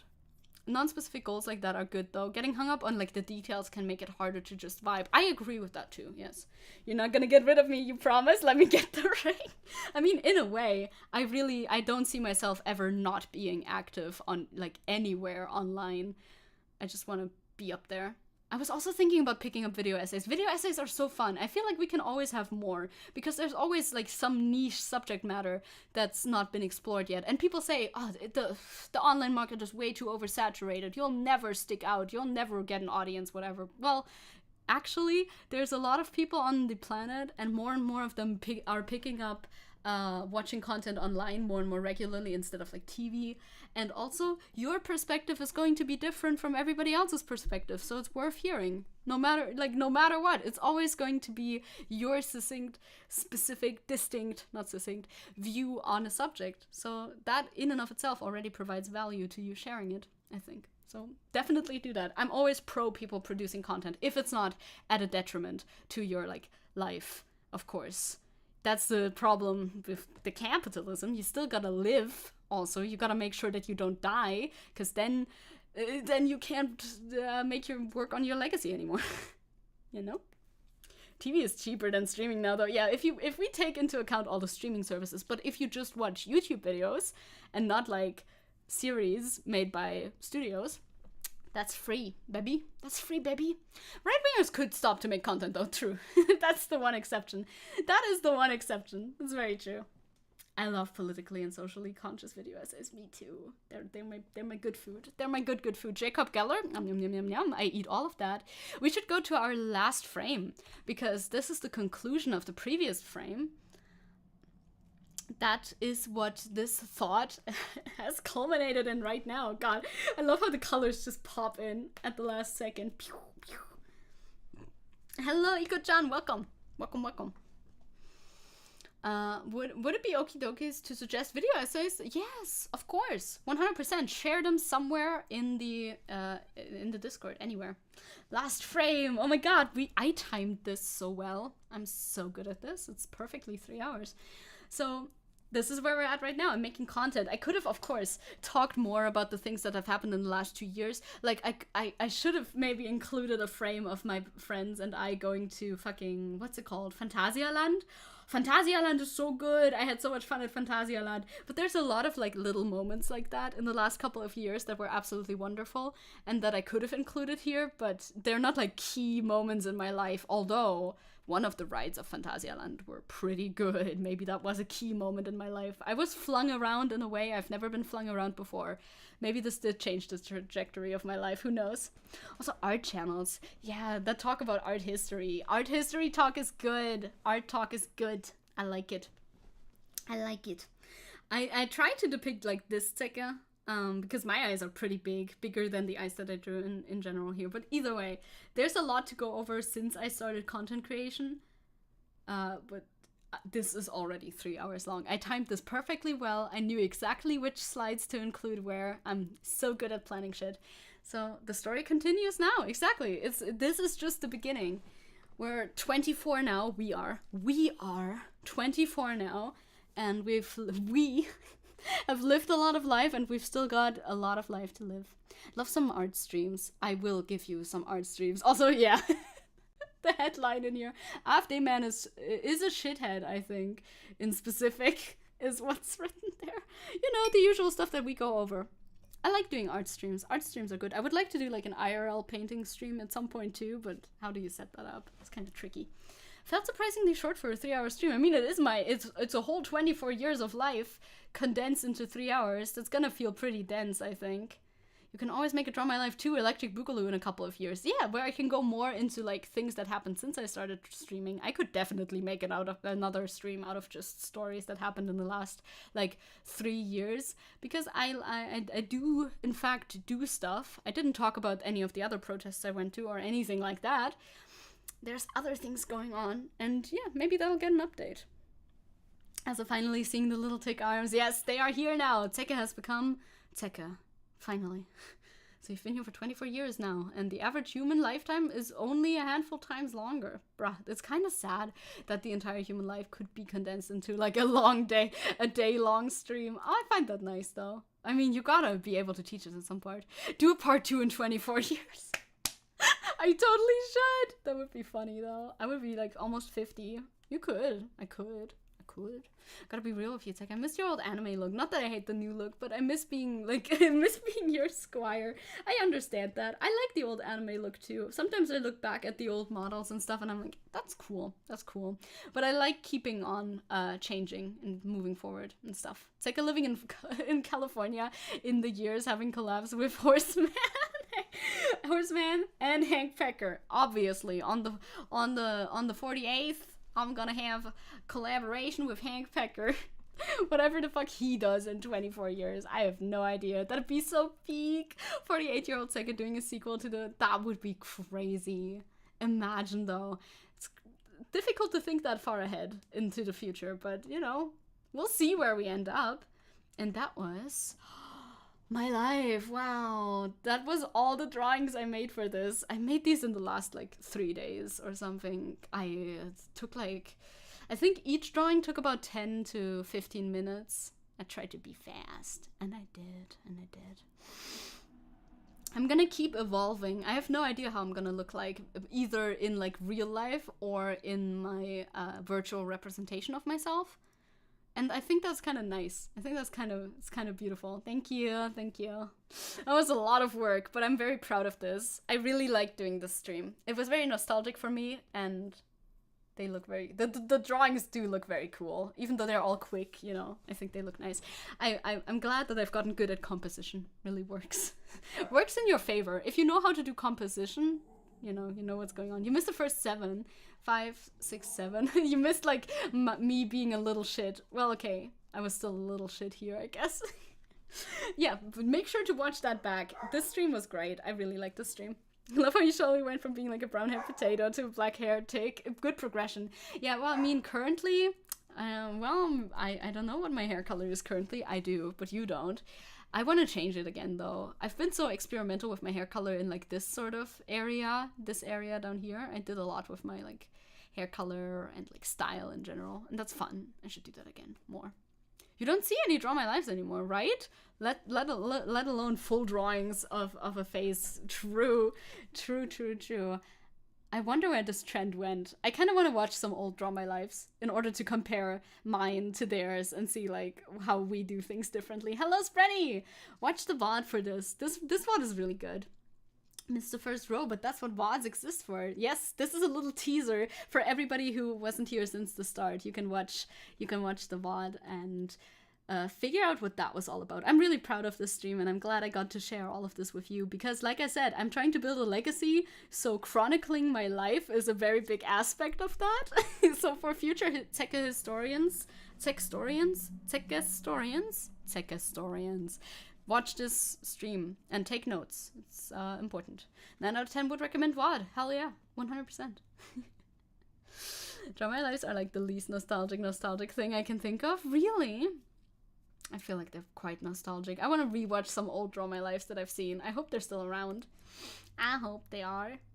Psychologists be pogging right now. They should. One of those sounded sus, really? I didn't notice. Anyway, either way, I am now super duper done. So done, completely done. Tomorrow, we're gonna be playing the end of Persona 5 Royal. Specifically Royal. It's gonna be a long stream probably, so we should prepare for that by laying down a lot. Hey, I didn't say 10. you gotta say 10 though. You should say 10 though. So I'm gonna be heading out. Oh, tech historians. Oh, okay, I can see that. I can see how that could be a little bit sussy. That was a good stream. Otto Life. Thank you. I had a lot of fun with doing this stream for you, talking about my entire life. Hate. Let me tell you how I hate school. Oh, but I liked school though. Are you late? It is over now. It is indeed over now. We are wrapping up. Persona 5 is ending. Literally the end of the world. We're wrapping everything up. And then on Thursday, I'm gonna do one last news stream. You missed 3 hours because of school. Yeah, it do be happening sometimes. It's true. But the VOD is here for you. The VOD is fun. Maybe, no, I don't know how I could cut this together, to be honest. We learned a lot. We did. I did complain a lot about the German school system at some point in here, though. So, there we go. Otto Life. Ain't you quitting life with me here? No, true. Maybe not Otto Life then. Maybe just, the usual. You guys had to distill vodka. That's crazy. Huh. Slay. Very slay. Big ups to VOD viewers. Shoutouts to VOD viewers if you're still here and if you haven't tapped out yet. I'm gonna actually peace out now though. It's so warm today. It's so warm today again. Why do it always be so warm? I don't like that. Pupils are the same shitheads everywhere, and that's what we truly learned. For real, yeah. We're all little evil little creatures. Evil little creatures. That's it, Zecke. See you around. See you tomorrow if you have the time. Post a cheat sheet? Never. Never. And I will talk to you again tomorrow, perhaps. Thank you for watching. Thank you for the kindness. Thank you for sharing my life. Thank you for partaking in my life. Yeah, that's kind of true. That's kind of cute. Bye-bye. I'm gonna go. A very informative stream. If you're a farmer, don't trust school management. Do not. Never let children into your farm. Not a good idea. Adios. Had a lot of fun. Thank you. Auf. Auf Wiedersehen. Bye-bye. See you.